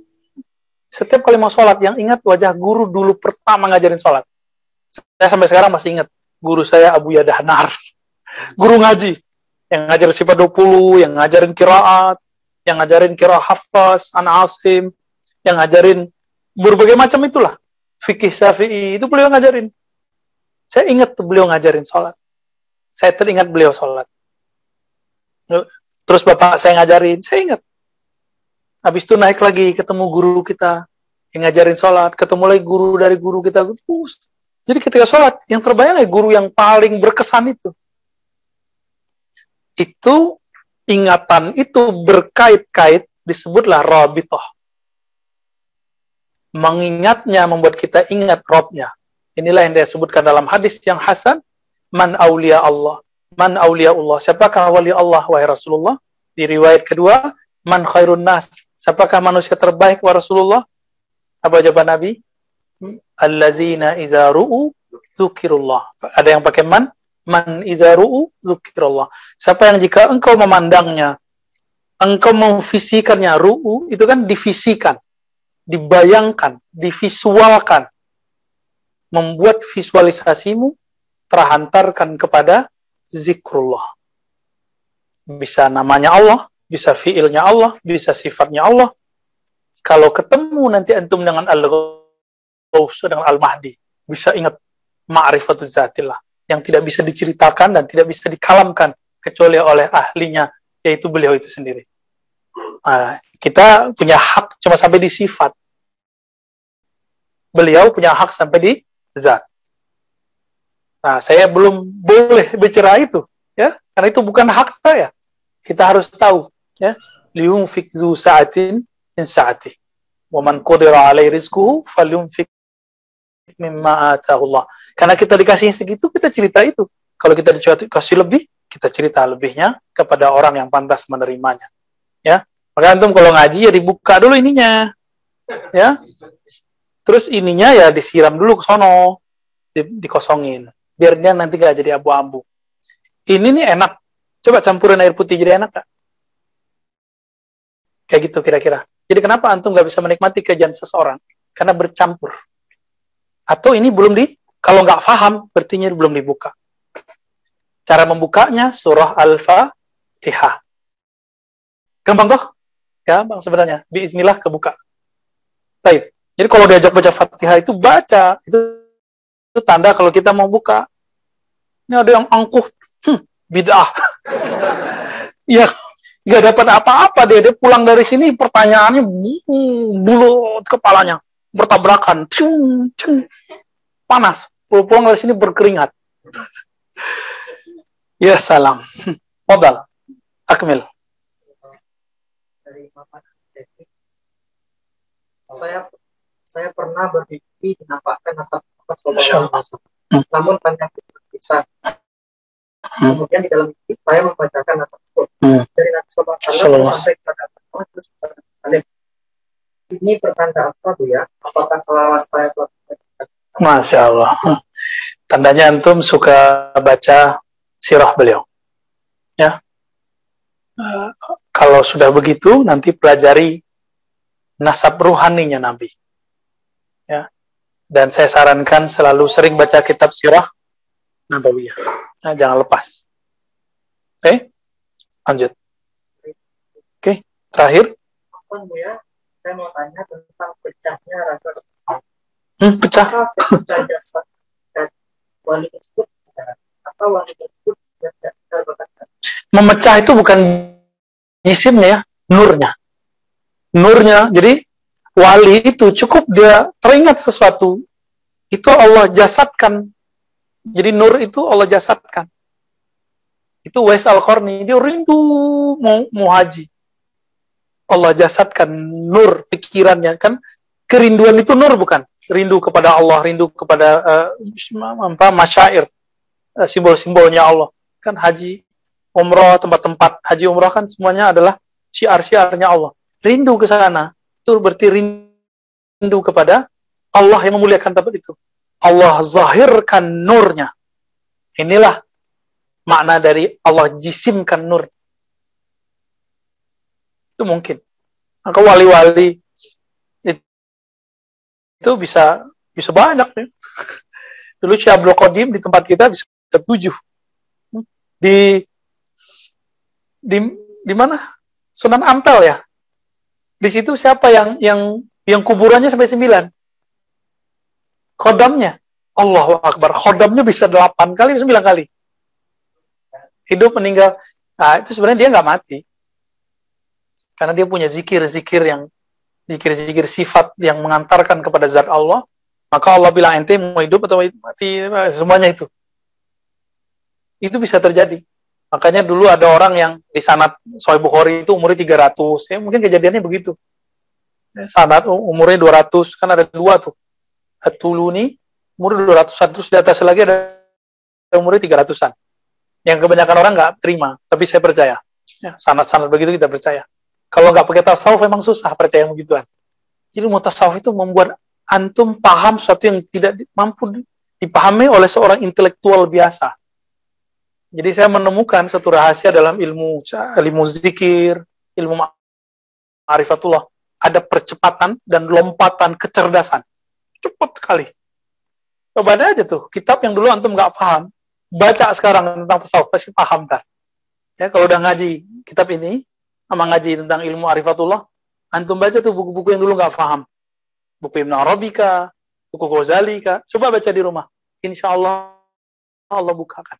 Karena intinya udah kita buka, tinggal antum kembangin. Ya. Ya.